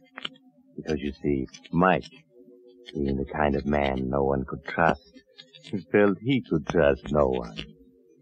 Victor? Oh, yes, Victor lived. He finally managed to get to the package of food and survived until a rescue party could reach him next day. So if you're ever tempted to sacrifice your friends to save yourself, just remember that... Oh, you have to go now? Well, perhaps you'll drop in again soon. Just look for the house on the other side of the cemetery. The house of Dr. Weir.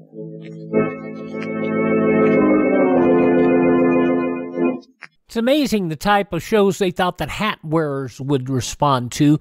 Mutual's The Strange Dr. Weird, 79 years ago, January 23rd, 1945. On this Tuesday, Classic Radio Theater with Wyatt Cox. Up next, we'll check in and see what's going on in the lives of River's End and Dr. Christian.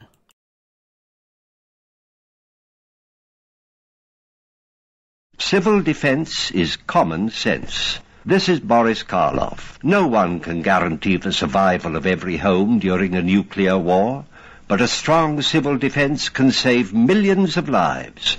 Make sure that yours is one of them. Learn how to protect your home. Call Civil Defense today.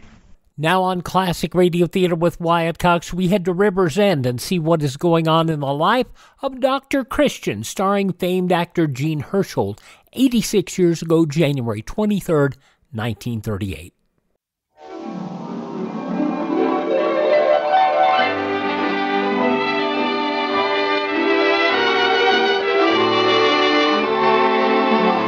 From Hollywood, California, we bring you Chapter 12 in the Chronicles of River's End. The star of the show, Jean Hersholdt, in his greatest of all roles. The title of the show, Dr. Christian. The sponsor of the show, the Cheesebro Manufacturing Company, owners of the trademark Vaseline.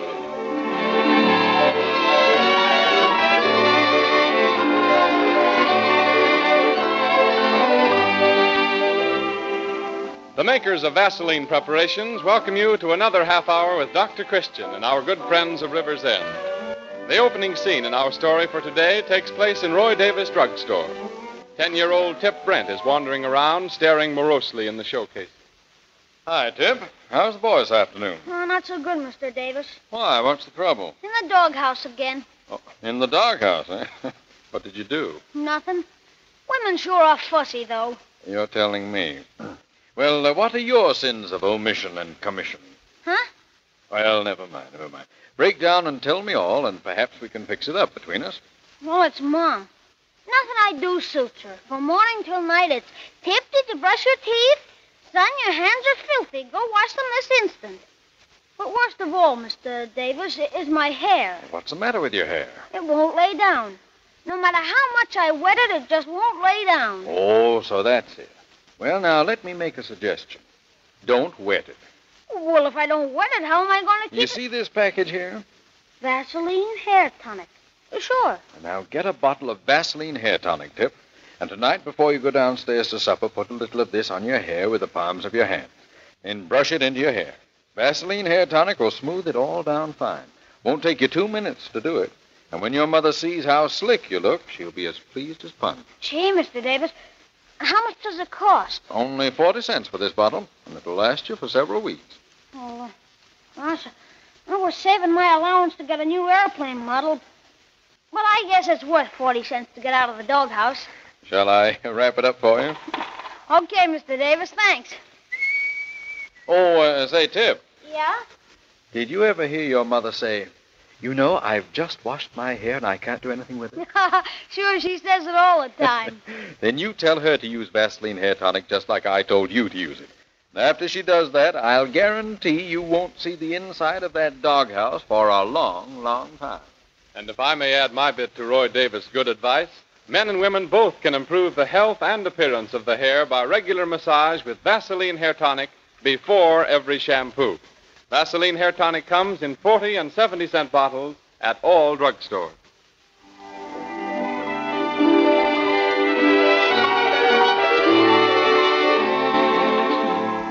And now let us get on with today's story of Dr. Paul Christian, starring Jean Hersholdt. It opens in Dr. Christian's office, where he is getting ready to leave for his morning call. Judy, if anyone calls me, I'll be what Mrs. Brent is. Eleanor Brent's getting to be one of our best customers. What's wrong with her this time? I don't think she's decided yet. Oh, that's funny. She's had so many fascinating ailments to choose from, too. Well, that Eleanor has her troubles. Uh-huh. And so generous with them. She'll share them with anyone. Oh, say, has Dick Brent got a sister? Not that I know of. Ooh, that kind of puts me in a spot. Why? Well, I was talking to Mrs. Oddie the other day. You know Carolyn Oddie? Yes, I know her. And she said she was in the city over the weekend, and she saw Dick Brent coming out of a moving picture show with some girl. So Dick Brent with a girl? Mm-hmm. No. Well, that's what she said. So I told her it must have been Dick's sister. I thought he did have a sister in the city. No, I'm pretty sure he hasn't. Oh, I hope Mrs. Oddie doesn't think I told her a fib. Well, don't worry about it. She didn't believe you anyway. Oh, you don't think she suspects Dick of being on the loose? I don't know. Caroline Oddie is the kind of person who always seems to be able to burn her scandals at both ends. Eleanor Brent isn't that easily fooled. One thing, if I were married and my husband should decide he liked someone else better, you know what I'd do? What? I wouldn't go around shedding tears about it.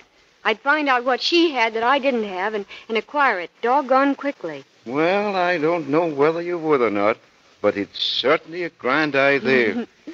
Now, what did I do with my overcoat?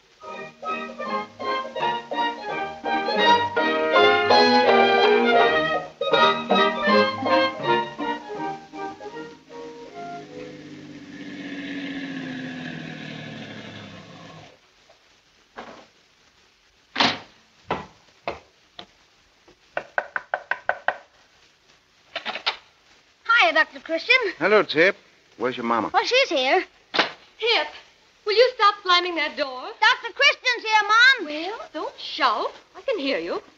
Oh, good morning, Dr. Christian. Good morning, Mrs. Brent. Tip, don't do that. You stand on a rug without wrinkling it all up. I'm sorry, Mom. Oh, dear. Look what you've done in the sleeves of your sweater. I try to keep you looking neat, and now look at If you. I had a boy who looked neat, I'd be awfully worried about him. Oh, here. Let me fix them. There.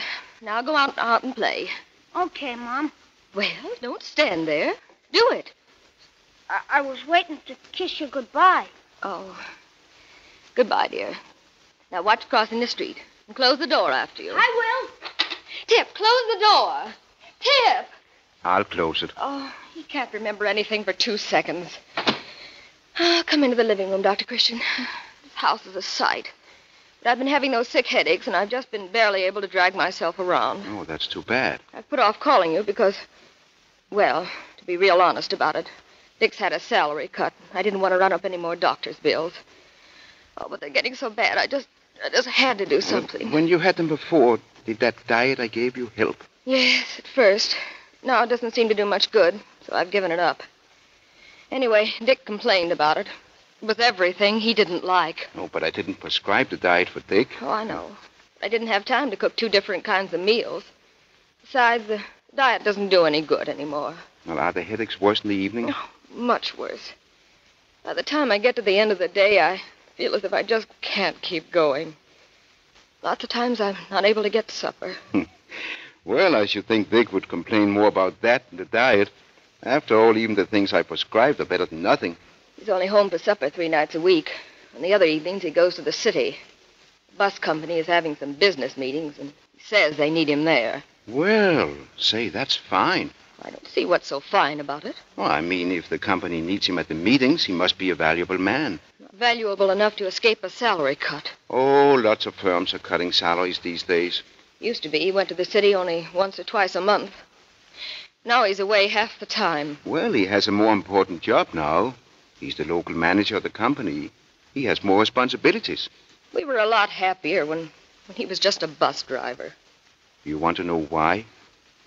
Because you had something to struggle for. Dick was ambitious, and you wanted to forward him. You wanted a home of your own and a car and all sorts of things.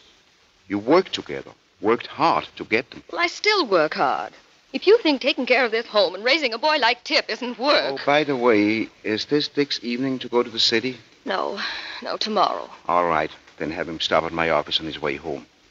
I'll send something out that I want you to try. Oh, I'll phone him right now. Oh, there's no hurry. Well, I better phone while I'm thinking of it.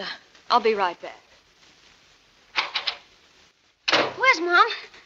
Phoning? Look, I've got a dog. Well, where did you get him? Down the street. He followed me. Well, it seems to me he's got you. Come on. That's a fella. What kind of a dog do you think he is, Dr. Christian? Sort of a police dog? Well, he looks kind of mysterious. I'd say he was more of a sacred police dog. Yeah. He looks something like a wolf. What are those scratches all over him?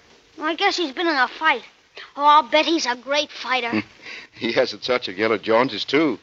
Or is that his natural color? Oh, he'll look a lot better when I give him a bath and get him something to eat.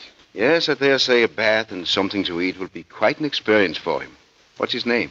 I'm going to call him Jeff. Jeff? Come on, Jeff. Look, he knows his name already. Say, he's smart. Let's see if he knows how to shake hands. Come on, shake hands. Come on, boy. Shake hands. Jeff, shake hands. No, Jeff. Tip, what on earth are you doing? Look, Mom, I got a dog. Isn't he swell? You get him out of here. What do you mean, bringing a dog into the house? Oh, but Mom. Take him out this instant and get rid of him. Oh, Mom, can't I keep him? You certainly cannot. I have enough trouble around here without having to put up with a dog. I'll take care of him. He won't be any trouble. You heard me. Get rid of him.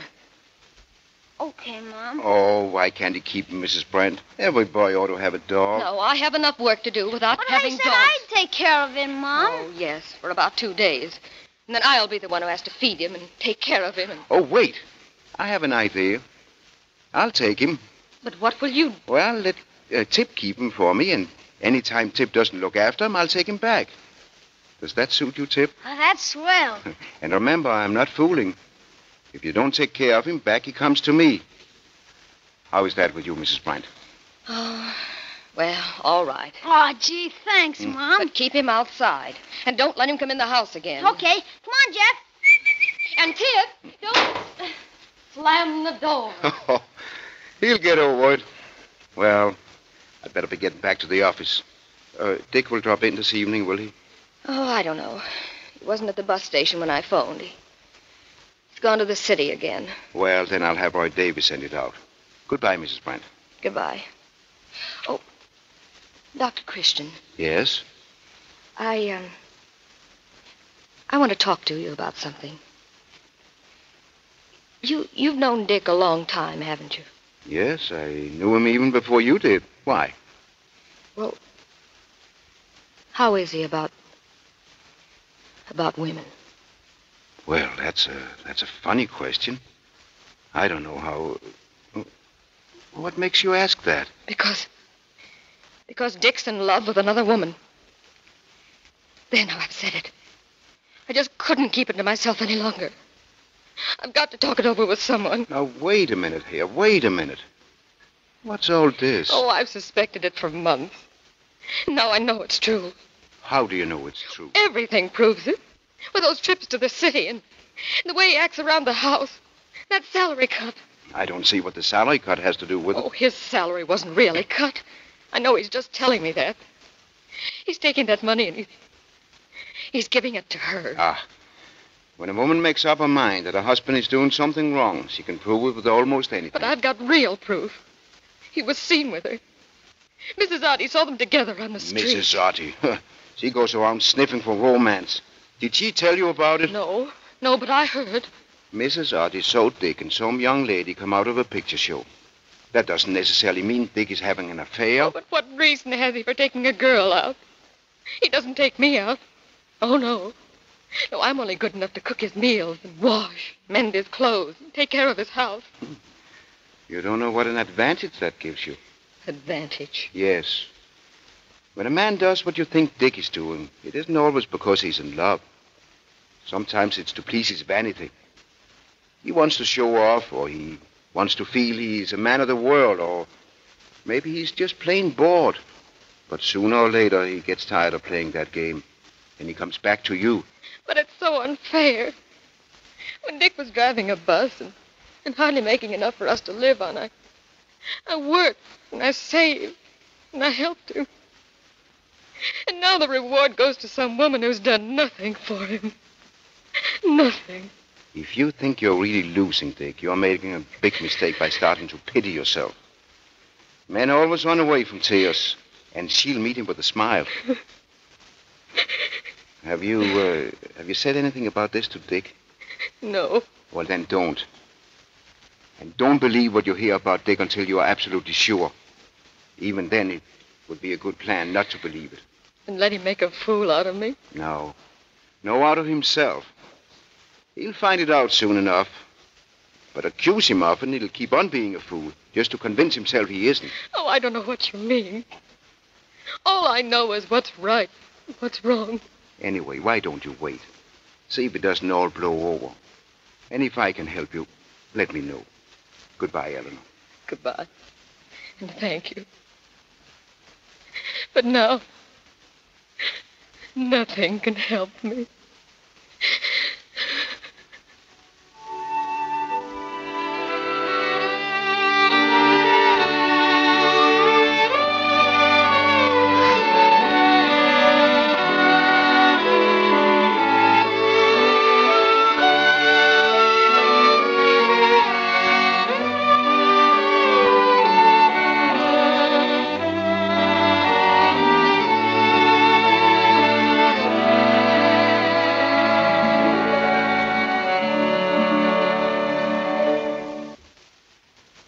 Continue the story of Dr. Christian in just a moment.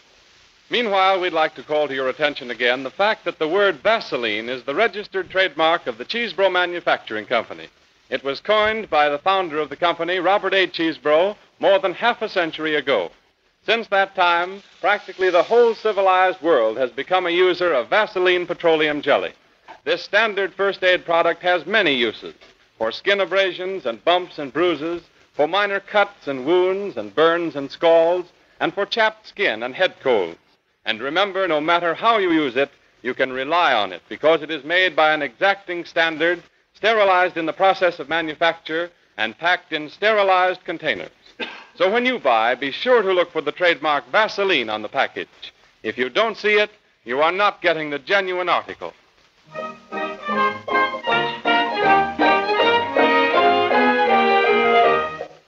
return to the story of Dr. Christian, played by Jean Hersholdt. The time is early evening some weeks later. The scene, the street in front of Dr. Christian's office. His car pulls up to the curb.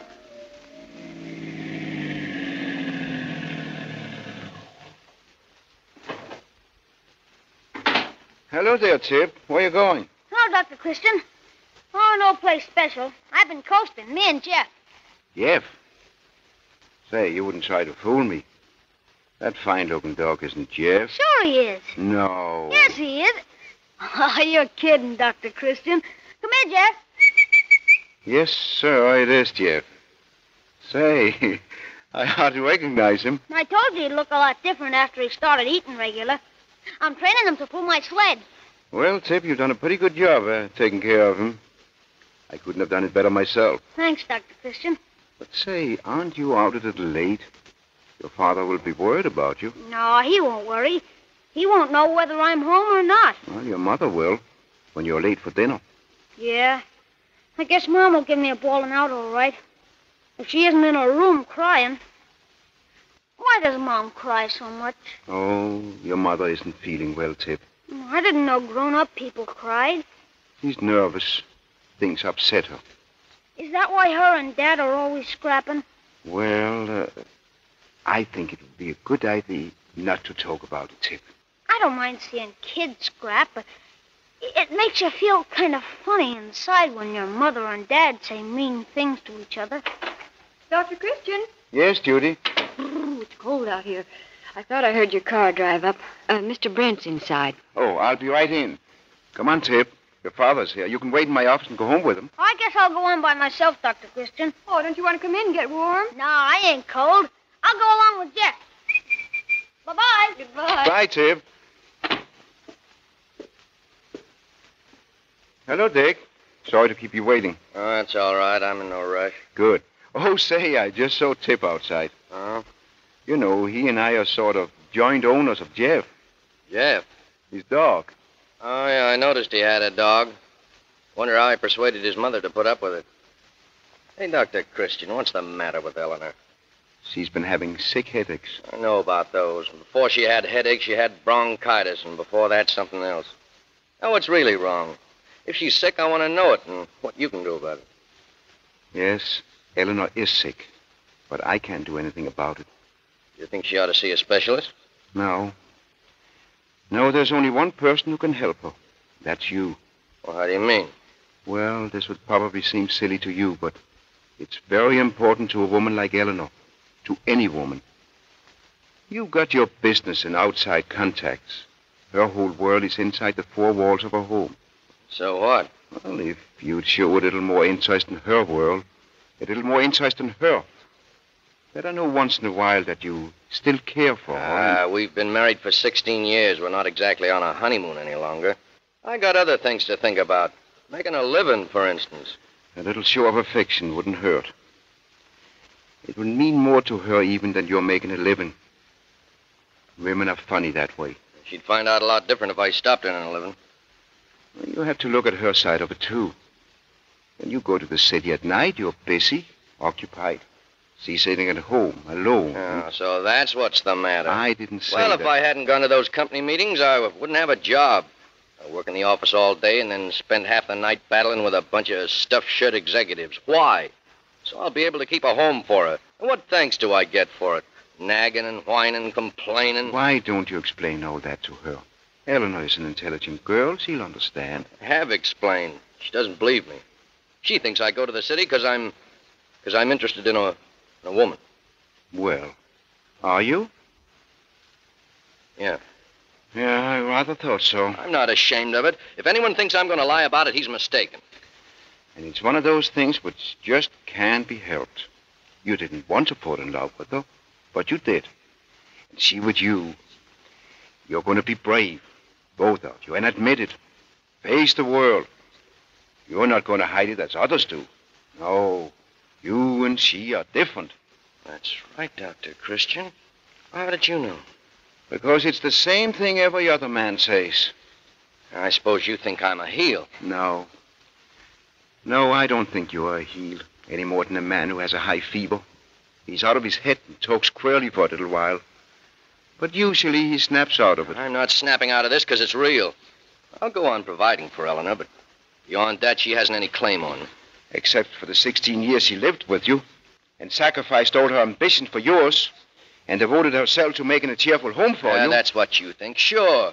It's always the man who's in the wrong. I haven't sat down to a decent meal in our house for years. I haven't been able to have any friends in. All I've had to listen to is her whimpering about something. You don't know what a relief it is when I walk out of the house. Well, I've told her I'm through, and I mean it. You told her? Yeah, we're finished. Dr. Christian, you'd better come to the phone. I'm busy, Judy. But it's about Tip Brent. Tip? He was sliding on the pond. Yes? The ice broke.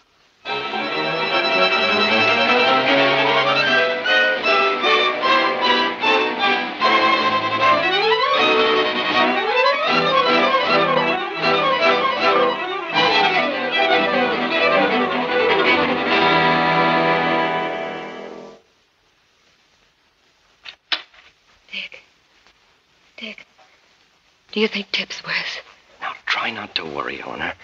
Dr. Christian's done everything possible. What time did he say he'd be back here? 10 o'clock. Oh, it's after that now.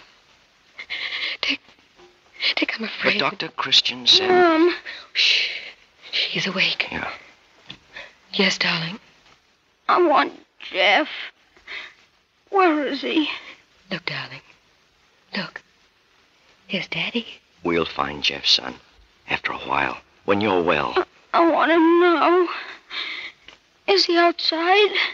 We've got to tell him. No, not now. But he keeps asking. All last night and all today. I can't stand it any longer. Still, wait till Dr. Christian comes. Mom, I've got to feed him. I promised I'd take care of him. Look, I'll feed him, son. You're sick. I'll take care of him till you get better. No, I've got to. I've got to go outside and find him. Mom doesn't want him in the house. Oh, Tip. Where is he, Mom? Darling, you see, when the ice broke... Oh, don't. Jeff was fastened to your sled, and by the time the men pulled you out... Oh, I can't. Oh, Eleanor. I didn't know how much Jeff meant to him. I didn't realize. We didn't realize a lot of things. But we will. From now on, everything will be different. Oh, you stay here with him. That's probably Dr. Christian.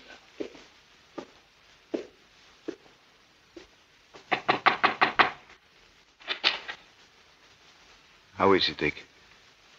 Eleanor thinks he's worse. Is his temperature up? I don't know. He keeps asking for Jeff. He says he has to take care of him. It would be better if he didn't worry about that.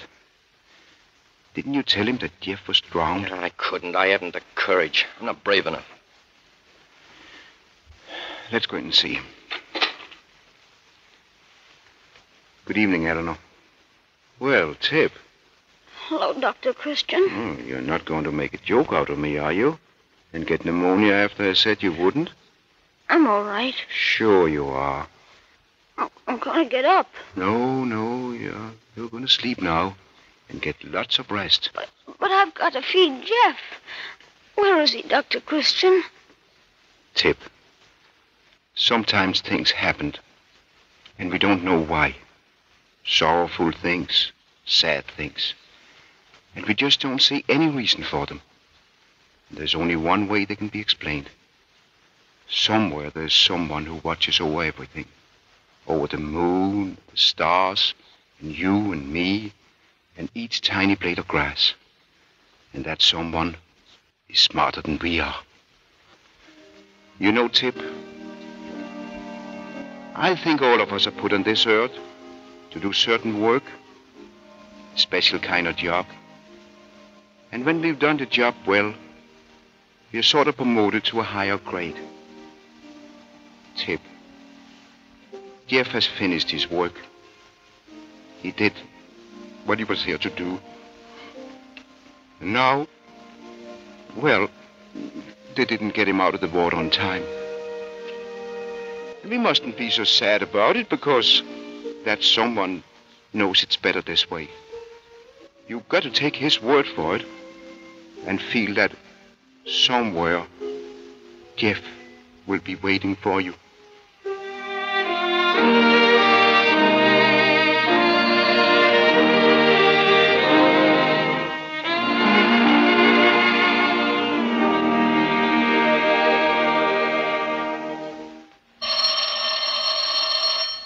Dr. Christian's office. Oh, just a moment. For you, Dr. Christian. Hello?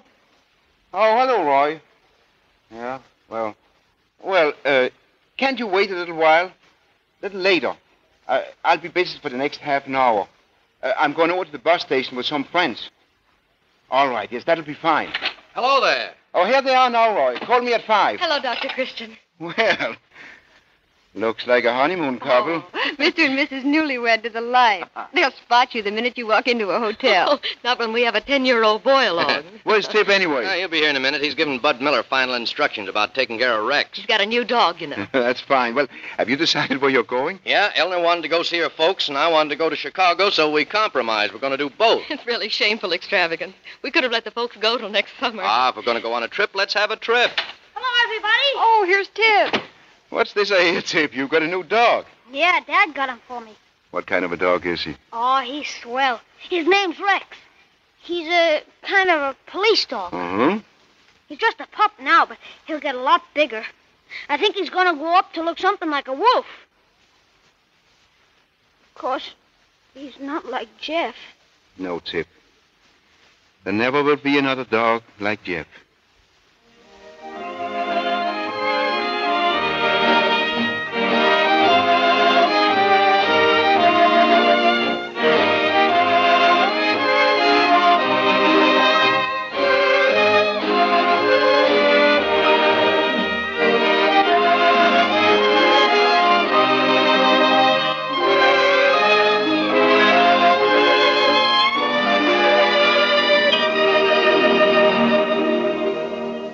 These Dr. Christian programs, starring Jean Hersholdt, come to you every Sunday afternoon with the good wishes of the makers of Vaseline preparations. There is probably no home remedy in the world so universally used as Vaseline jelly. It costs only 10 cents a bottle anywhere in the United States, and it has 100 uses which are beneficial to all the members of the family. Many minor skin ailments can be treated with it safely. Vaseline jelly soothes irritated membranes, relieves itching rashes, helps quick, clean healing when used to treat the little skin abrasions, the cuts, scratches, burns, and scalds which we all incur so frequently. By prompt attention to these minor injuries and ailments, you will avoid the danger of infection. So don't let your supply of Vaseline jelly get low. Remember to get a new bottle or tube tomorrow and keep it handy for first aid emergencies. All prices of Vaseline products mentioned on this program apply only to the United States.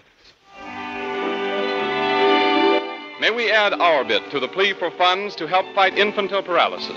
All of you can become founders with President Roosevelt in the new National Foundation by contributing whatever you are able to this splendid cause. Men and women throughout the country are ready to take your contribution in the stores, hotels, railroad stations, and elsewhere. No matter how small an amount you have to give, it will be welcome. Jean Hersholdt, who appears on this program through the courtesy of 20th Century Fox, will be back next Sunday with another delightful story in this Dr. Christian series. This is Arthur Gilmore bidding you good afternoon for the makers of Vaseline preparations. Heard on today's program was You Took the Words Right Out of My Heart from the big broadcast of 1938. This is the Columbia Broadcasting System.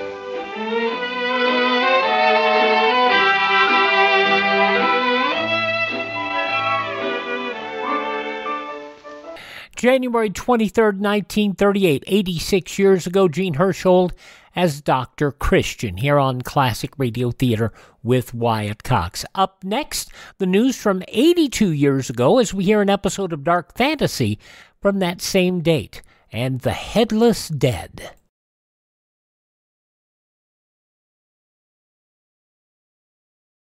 Learn and live through civil defense. This is Mitzi Gaynor. During wartime, quick, accurate information is vital to the public. Conelrad, radio broadcasts at 6:40 or 12:40, will be your only official means of information. In an attack, tune to 6:40 or 12:40 on your radio. Up next on this Tuesday Classic Radio Theater with Wyatt Cox, two programs that aired on Friday, January 23rd, 1942, Dark Fantasy and Love and Abner. The newspapers of that Friday, January 23rd, 1942, these were some of the headlines. An urgent request by Army officials for a $12,525 million appropriation to construct 33,000 planes in preparation for our offensive knockout blow sent to the House today, and speedy approval was taken for granted. A high conference source said today that representatives of the American republics in Rio de Janeiro would decide on the severance of relations with the Axis this afternoon, with or without Argentina. Congressional leaders reported to be drafting substitute legislation for the pending $1 billion Omnibus Rivers and Harbors bill, eliminating many items bodily and cutting out the navigational features of the proposed St. Lawrence River Power and Seaway project. 11 persons killed, 9 of them women or children, and others wounded and missing in a daylight raid today by a single German bomber on a town in East Anglica in London. The bombs fell in the congested working-class area. From Canada, officials said a widespread effort to sabotage Toronto's firefighting facilities and industrial areas had been thwarted with the discovery of 39 damaged fire hydrants. Chairman Chandler, the Democrat of Kentucky, said today a military affairs subcommittee had ordered a hearing next week on President Roosevelt's nomination of former OPM Chief William S. Knudsen as the Lieutenant General in the Army. Chandler said Senator Austin of Vermont, the assistant Republican leader, had asked that the hearing be held. And those some of the day's news stories of a wartime Friday, January 23rd, 1942. Here now, from Oklahoma City, WKY Radio there, Dark Fantasy, broadcast over NBC. The Headless Dead from 82 years ago, January 23rd, 1942.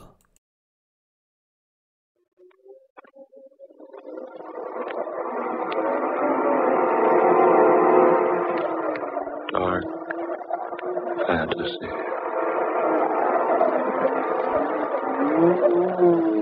I am the master of the Headless Dead.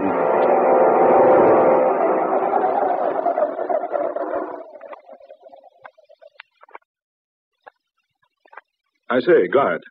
Just call me Swiss, sir. Spelled with an E at the end. Yes, of course. You reminded me before. What were you about to say, sir?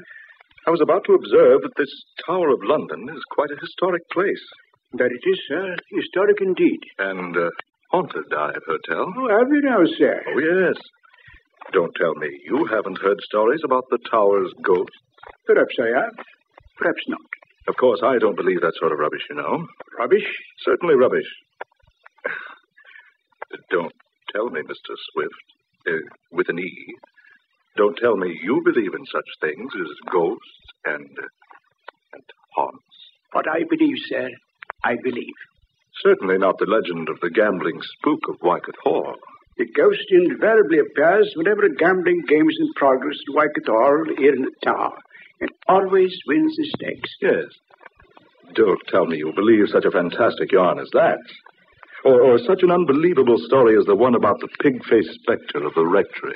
I imagine Brother Randolph would tell you there's nothing fantastic about the story at all. Brother Randolph? Yes, sir. He's the overseer of the rectory. He's seen the spectre many times. No, he's probably just superstitious. Brother Randolph says the thing is always dressed in a long black cloak. Has the body of a human, but the face is that of some grotesque and repulsive animal. It sounds like an old wives' tale. Oh, mind you, sir, I'm not trying to convince you about such things. That's the entrance to the choir loft, the chapel over there. Chapel. Didn't know there was one in here. It's the chapel of St. Peter Adventira. Is it possible for me to go in there? Begging your pardon, sir, that's what the climb up the stairs was for. We always like to show visitors the choir loft, the chapel. Well, then, let's have a gander at the place, shall we? Yes, it is, sir. Yeah, the key. You always keep this locked. More habit than anything else. Nobody ever climbs those steps unless they're showing them through the tower.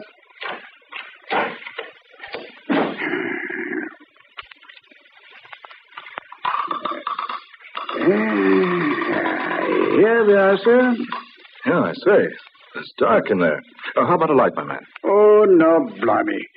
I completely forgot to turn the lights on the fuse box down below. If you don't mind waiting, sir. Oh, no. Wait. I wouldn't ask anyone to climb those steps again. There's enough light coming through the stained glass panes. I say, would you lead the way? Yes, of course. Watch your step, sir. Step up here. There you are, sir. You can observe the chapel below, sir. Yes. Deserted looking, isn't it? It isn't as deserted as you might think, sir. What was that? You see only as far as you permit yourself to see, sir. I don't believe I understand. If you look for emptiness, sir, you see emptiness. But it is empty down there. Is it, sir? I suppose you're trying to tell me this chapel is haunted, too. Hasn't it a right to be, sir? Right. Yes, indeed. You see, sir, it's the burial place of the headless dead. It's another of those idiotic legends. Hardly a legend. You see those flagstones down there in front of the altar? Faintly, yes. Those stones form more than just the sanctuary floor, sir. They are also tombstones. Why do you tell me such a thing as that, Mr. Swift? Because it's truth. You mean people are buried beneath those flagstones? Including, I might add, 2 of England's queens. Not actually. Oh, yes, actually. I've never heard that before. Few people have, sir. Then that's why you say the place down there isn't deserted. In a manner of speaking. That's what I mean. Yes. Have you observed the huge pipe organ here in the loft, sir? Oh, yes. I noticed when we came in. But getting back to what you were talking... It's quite a famous instrument, I must say. Been played by dozens of famous people. Oh, it has? Could I play it? Well, it's against regulations, sir, but, well, if you play softly, sir.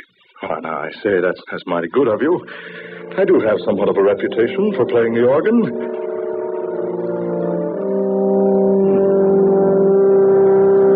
You play well, sir.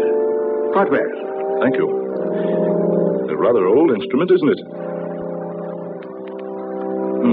Beautiful tone, though. Beautiful. Et verum erat in principio. What's that? Agirat in principio apud verbum. Keep playing, sir. Keep playing.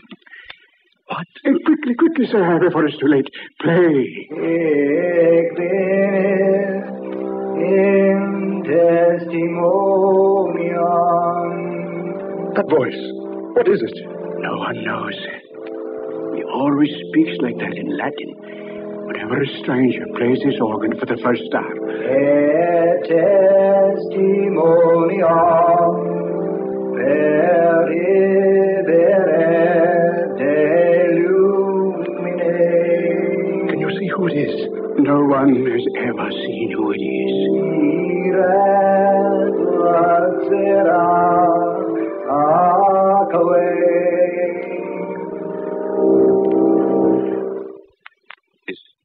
Is he gone? Yes. You'll hear no more of him today. But what's the explanation? Who is it? Why does he do that? There is no explanation. I must admit, sir, I've often heard of the ghost of St. Peter's Chapel, but this is the first time I've actually heard him. He always does that? Whenever a stranger plays his organ for the first time. Will he return if I play again? No. He always speaks just once. Then he's never heard again until another organist plays for the first time. Amazing. Absolutely incredible. I say, sir, it's about closing time. Do you mind if I leave you now? No, of course not. You recall your way out of the tower, I trust. Look around a while longer if you wish. And I'll return later to lock this car loft. But I don't know whether I want to remain here. Oh, don't worry, sir. You're quite all right. Besides, you don't believe in such rubbish as ghosts. Yes, but I'm happy to show you around, sir. By the way, what did you say your name is? Holman. Frederick J. Holman. Oh, then I'm very happy to have known you, Mr. Holman. Who knows? Perhaps your visit here will make you a changed man. Now, whatever did he mean by that? I say, what's come over me? I feel so sleepy. Yes, sleepy.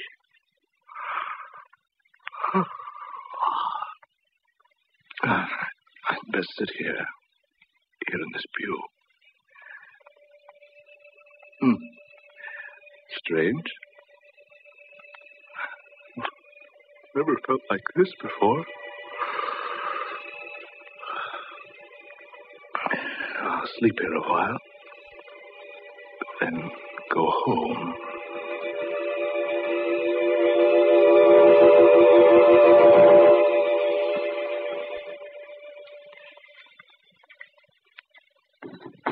Huh? What's that? Went to sleep. I remember now. I slept here in this chapel pew. I say, the door's closed now. Mr. Swift evidently returned, locked me in. That's strange. Why didn't he awaken me?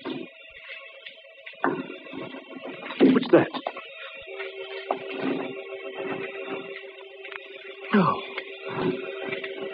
No, it can't be. Those stones at the foot of the altar. They're being pushed up by someone underneath.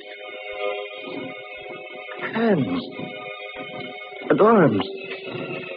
Long, bony arms. Pushing up the flagstones. And over to the right. Two ghostly figures. Rising out of the tombs in the floor.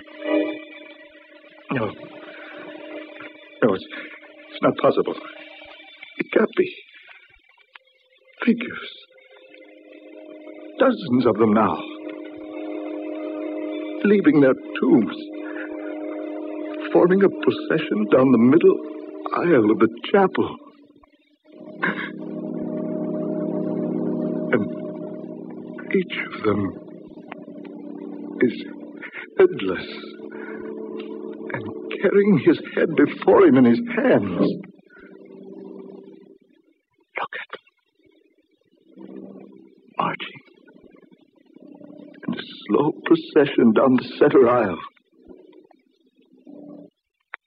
Marching.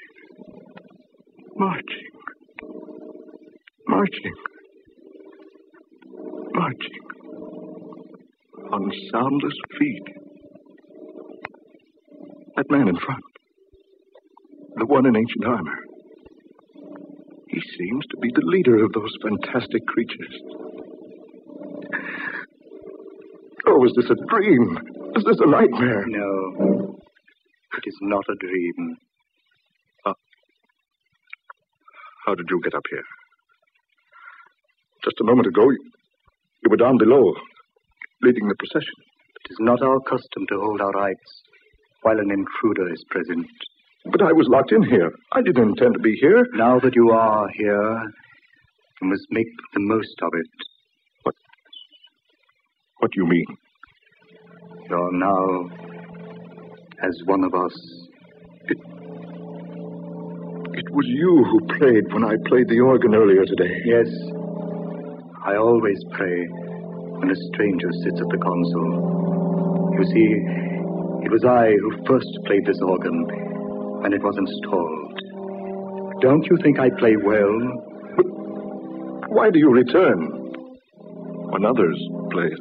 Because no one could ever play it as well as I. Therefore, I pray for them. You're dead. And yet, you're playing the instrument now. Yes. I always provide the music for our nightly meetings. I don't understand all this. Those others down there, they're ghastly creatures. Headless. Yes. They were less fortunate than I. You see, I managed to keep my head. They were executed. How else would they have come to be headless? You see, we will become quite uncomfortable lying in our graves beneath the flagstone floor if we didn't arise occasionally and stretch ourselves. Good heavens. Look you, down below there. Will it amaze you for me to tell you that in that procession are some of history's most famous people? Surely this isn't happening. Indeed. Believe me, you're quite mistaken. Didn't you know that here in the chapel of St. Peter Adventula are buried such famous people as Sir Thomas More, Henry VIII's queens, Anne Boleyn and Catherine Howard? Do remember that, but as well as Lady Jane Grey and Dudley, her husband, and Sir Walter Raleigh and the Duke of Monmouth. But they have all been dead for hundreds of years. How true. How very true. Rick Holman, you will join us. What? I said, you will join in the procession with us. No, not I. It must be so. No one can look upon the procession of the headless dead unless he joined them to save himself. Save myself? What do you mean? You will discover what I mean if you refuse to take part in the ceremony. But not now. Not tonight. Perhaps later. Yes, some other time. It will be more satisfactory for you to join us tonight. I can't tonight. Can't we make it some other night? Honestly, I fell asleep here. It's later than I thought. It's exactly midnight. I must return home. My family will be frantic. I'll tell you what I'll do. I'll return to join you tomorrow at midnight. What? Tomorrow at midnight. You will return to join in the procession. Yes. Yes, that's fine. You can count on it. Raise your right hand. My right hand? Yes, raise it. Now, repeat after me. I solemnly swear. I solemnly swear. By the souls of the sacred dead. By the souls of the sacred dead. To return to this chapel tomorrow at midnight. To return to this chapel tomorrow at midnight. So help me, heaven. So help me, heaven. Now, you may go. Yes, but the door to the choir loft is locked. It is locked, but you will have no trouble going out through it. And remember, Frederick Holman, tomorrow night at midnight.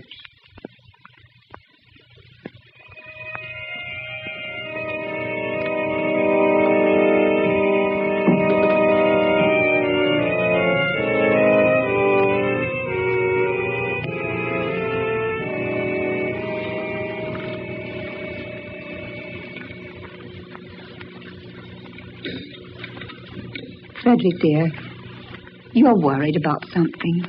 I know you are. It was 1 o'clock when you came home last night. You've never done that before. No, I know, Laura, my dear, I know. You acted so strangely when you did get home. What's more, you didn't sleep. You tossed all night long. Laura, I must tell you something. Well, I certainly think I have some explanation coming. Yes.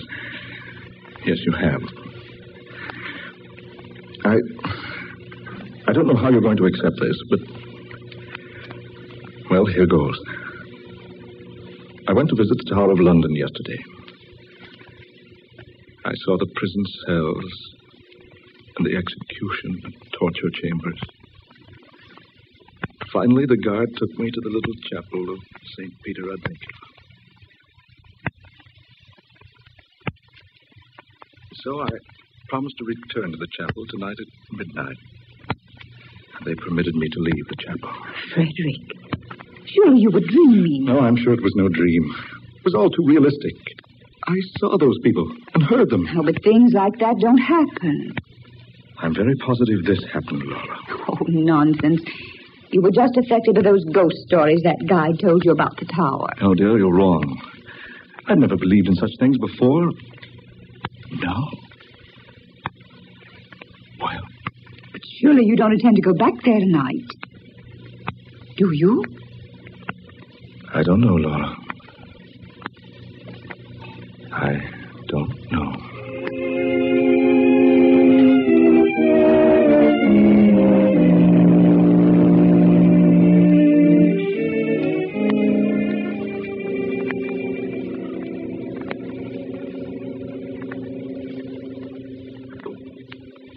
Hello.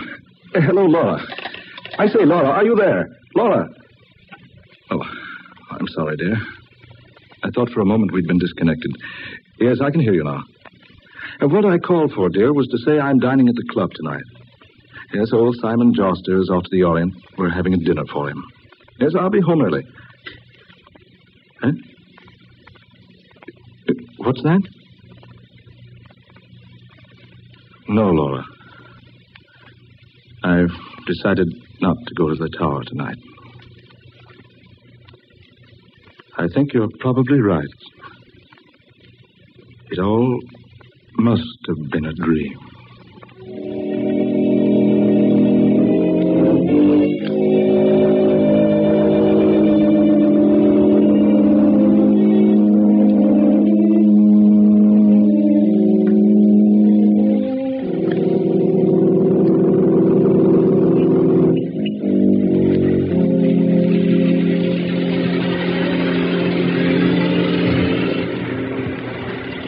Good evening, Mr. Holman. Your car, sir. Oh, thank you, Henry. Shall I drive you to the tower, sir? Tower? What? Of course not, Henry. Drive me straight home. Whatever made you think I'd want to go to the tower at this time of night? I don't rightly know, sir. Begging your pardon, Mr. Holman, I don't know what made me ask you that. Really, I don't. Don't drive me home, Henry. Yes, sir. Oh, by the way, what time do you have, Henry? It's just a minute or two before midnight, sir. Oh, very well. Take me home at once.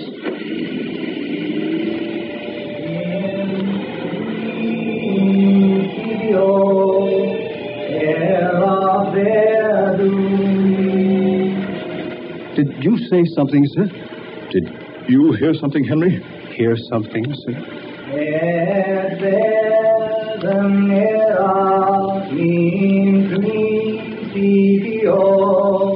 Yes, that voice. Voice, Mr. Holman. Don't you hear that voice? No, sir, I don't hear nothing, sir.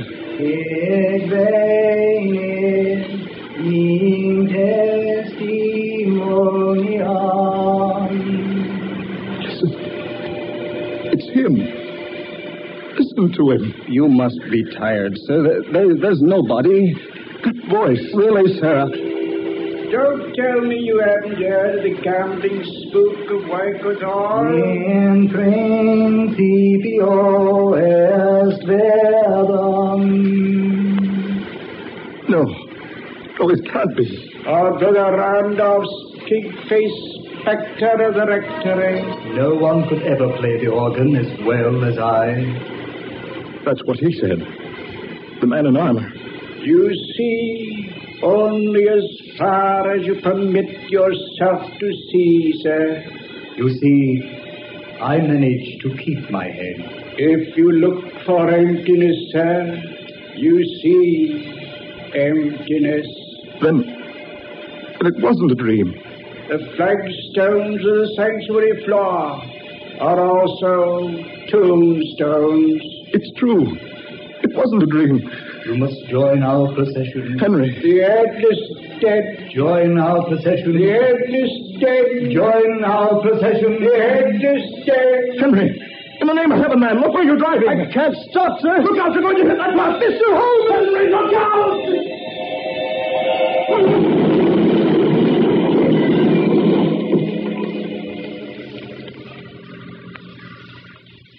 Mr. Holman. Mr. Holman, are you all right, sir? We hit that truck and... Mr. Holman, we hit that truck broadside and... Mr. Holman, look at him. Greetings, Frederick Holman, and welcome. I am pleased that you have kept your appointment with us.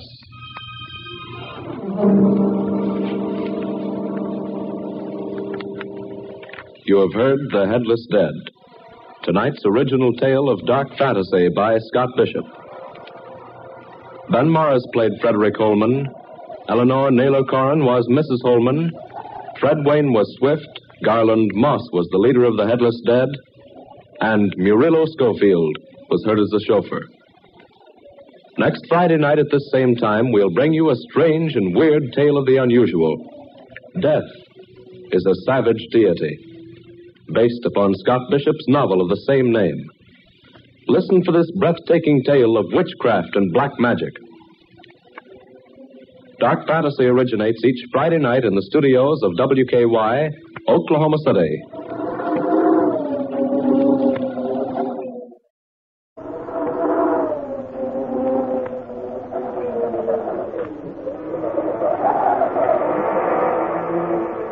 This is the National Broadcasting Company.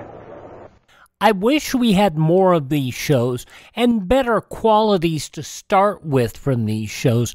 We've done the best we can to enhance them so you can at least sit back and enjoy them a bit. Dark Fantasy, 82 years ago, January 23rd, 1942, here on Classic Radio Theater with Wyatt Cox. Earlier in the day, you took a visit to Pine Ridge, Arkansas on that Friday, and we'll talk about that in just a moment here on this Tuesday, Classic Radio Theater with Wyatt Cox.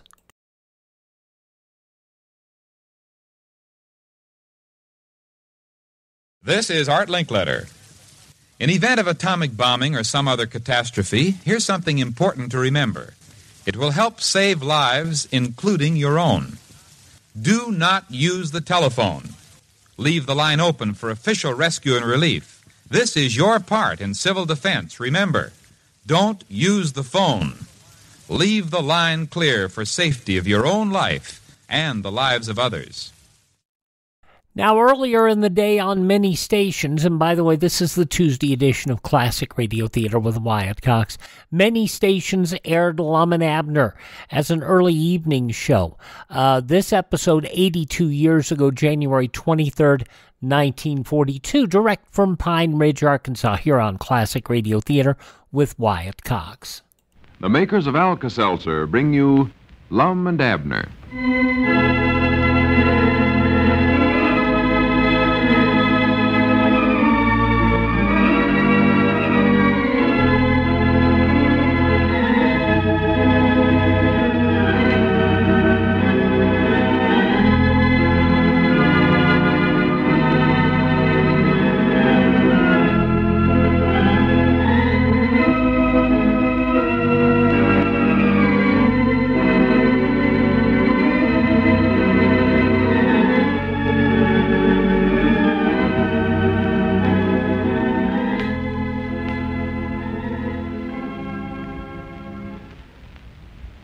Well, so folks, there are going to be big doings down in Pine Ridge this Saturday night. The Pine Ridge Silver Cornet Band is holding a benefit dance to buy a new bass drum to replace the old one, which Cedric broke last fall when he was showing everybody how strong he was. And by the way, are you planning big doings of your own sometime this weekend?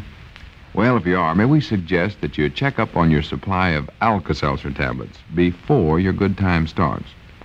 So often when we go out for an evening with friends, we aren't always as careful as we know we should be about the hours we keep or the amount of rich food and drink we put away. But with a package of Alka-Seltzer to come home to, relief for those common after-the-party ailments can be yours in a hurry. You'll really be surprised at how quickly Alka-Seltzer can help set you right with the world again. For when you take Alka-Seltzer, it eases that dull headache and settles an upset, sour stomach in a hurry. So remember, if your plans call for big times this weekend, check up on your supply of Alka-Seltzer tablets right away. Then, if you're running short, be sure to get yourself another package before your fun begins. You may need Alka-Seltzer after it's all over.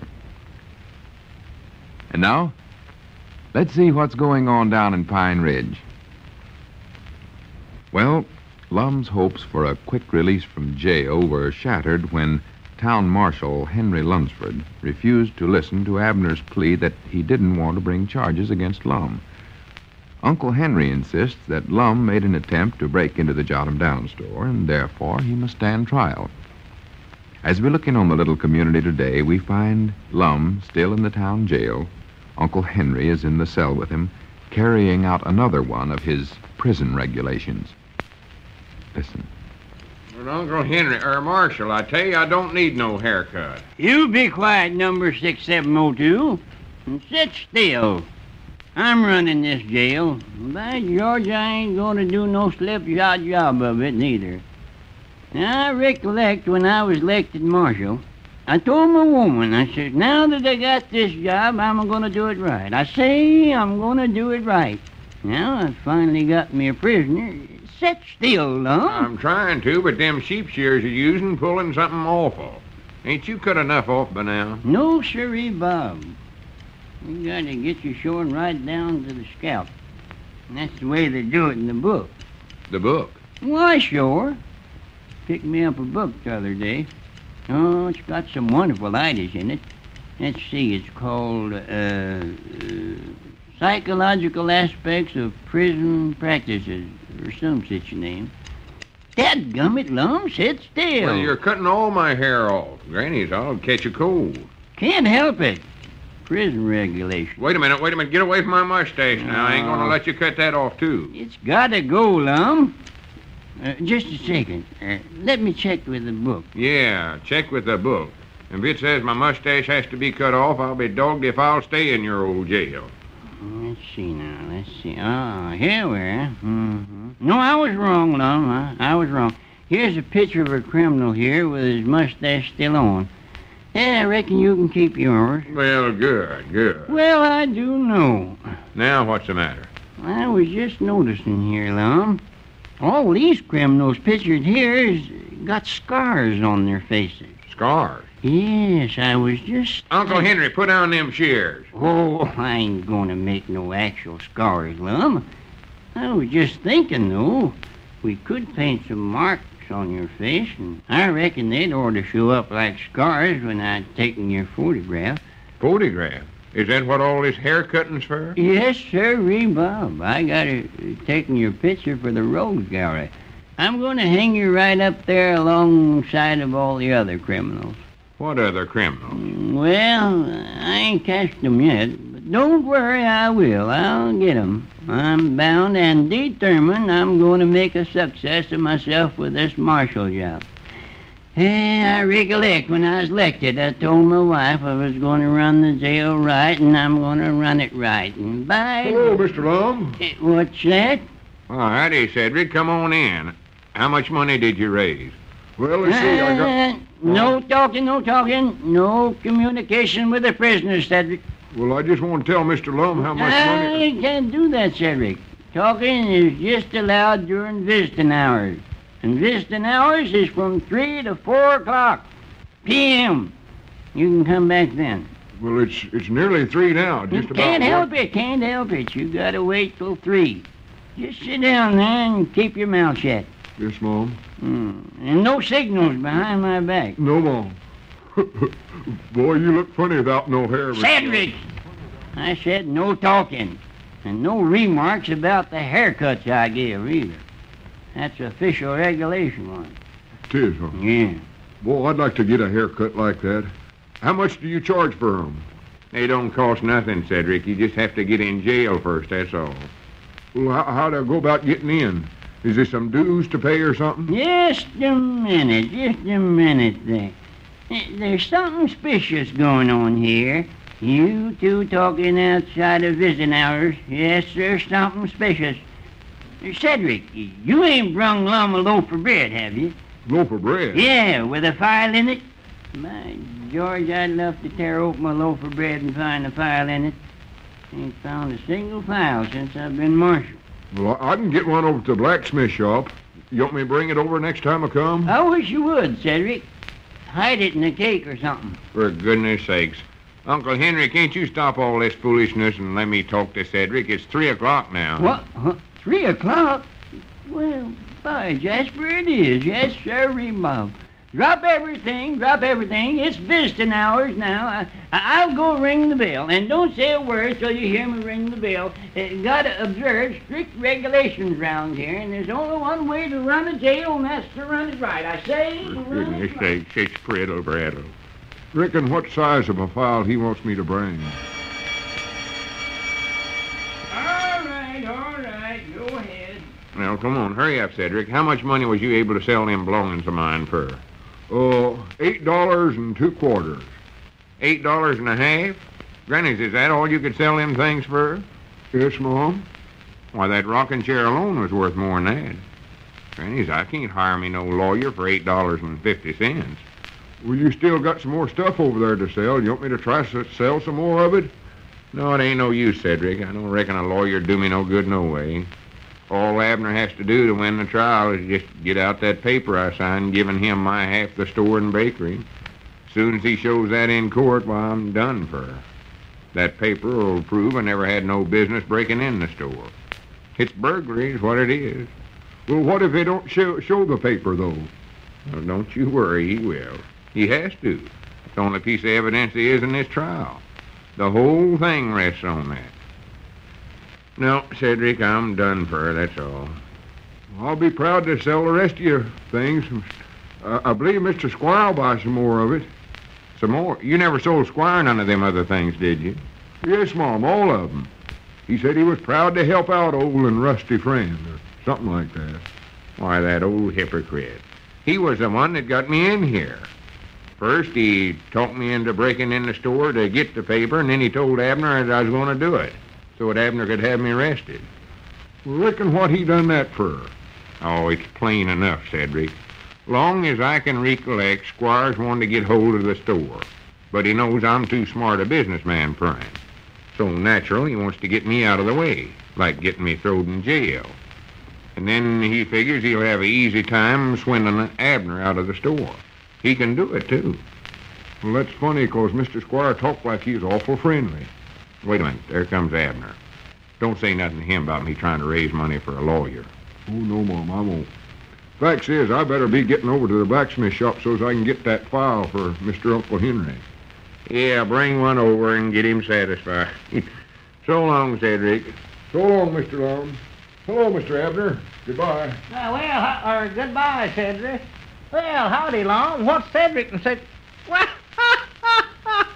What are you laughing at? Why, doggies, what happened to your hair, Long? You look like you've been through one of them electric fans. Well, don't laugh. This is the least of what I got to go through around here. Granny, it's worse than ever since Uncle Henry got some book that tells what they do in a big penitentiary. Book? Yeah, he got me doing everything the book says. Brought in a bundle of hemp a while ago and told me to make some rope out of it. Some rope? Yeah. And I don't know how to make rope. And then he read where some penitentiary had a baseball team. So this morning he had me playing baseball all by myself. Baseball? Why, you can't play baseball by yourself. I know it. All I could do is throw the ball up in the air and catch it, but there ain't no game to that. Why, of course not. No, you got to get me out of here before I go stark or even mad crazy, Abner. Well, I don't know, Lum. I don't believe I can get you out of jail. I just ain't no use talking to Uncle Henry. I've done tried that. But you don't need to worry, 'cause I know you'll win the trial easy, Lum. Well, I don't know how. I'm guilty of breaking in the store, ain't I? Well, you ain't guilty if you break in your own store, are you? Of course not, but I never broke in my own store. Wait a minute. Abner, you don't mean you'd... That's exactly what I mean. I doggies will destroy that paper and the store's half yours again. Granny, would you actually do that, Abner? Why, sure. Facts is, I'm going to do it right now. Well, good for you. Yeah, I just come over here to get your key so that I can go over to your place and get the paper. To my place? Yeah, well, I never let you know, Lum, but you've had that paper for several days. It weren't at the store at all. What are you talking about? Well, you recollect when you taken some books home from the library? Yeah. Well, that paper was hid in one of them books you taken. For goodness sake. For goodness sake. What's the matter? I just happened to think of something. Huh? I'm a ruined man, Abner. Ruined? Cedric sold them books to Squire Skimp. Oh, my goodness. Granny, now that Squire's got them papers, I ain't got a chance in the world to win the trial. Oh, me, for goodness. One, two. Uh-oh, wait a minute.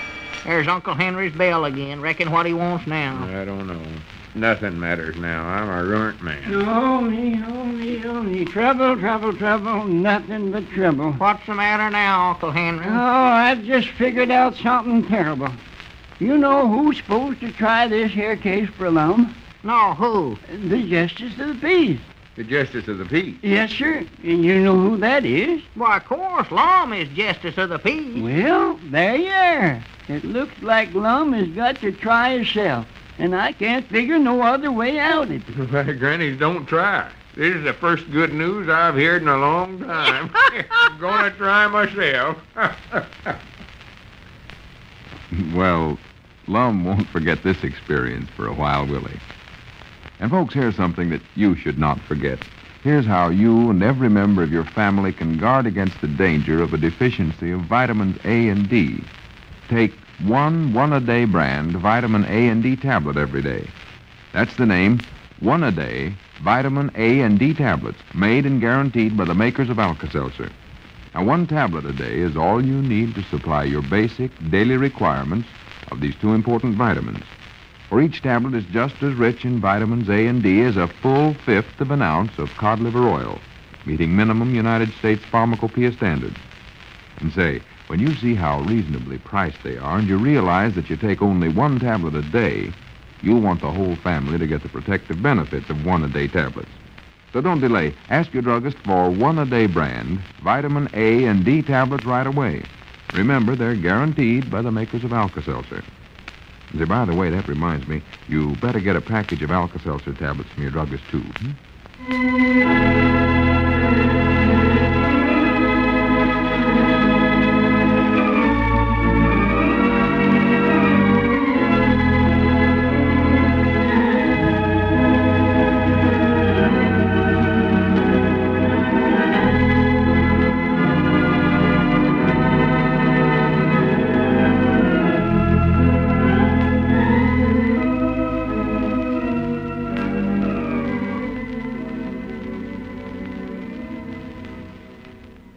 Well, we'll see how this happens here. Lum and Abner in an episode going back 82 years, January 23rd, 1942, here on Classic Radio Theater with Wyatt Cox. Now, tomorrow, we'll have Bob Bailey and Let George Do It, Gangbusters, Suspense, Have Gun Will Travel, also Gunsmoke, and The Challenge of the Yukon. That's all coming up tomorrow on Classic Radio Theater with Wyatt Cox. Hope you have a great Tuesday, and we will talk to you on Wednesday when we're back again with more Classic Radio Theater with Wyatt Cox.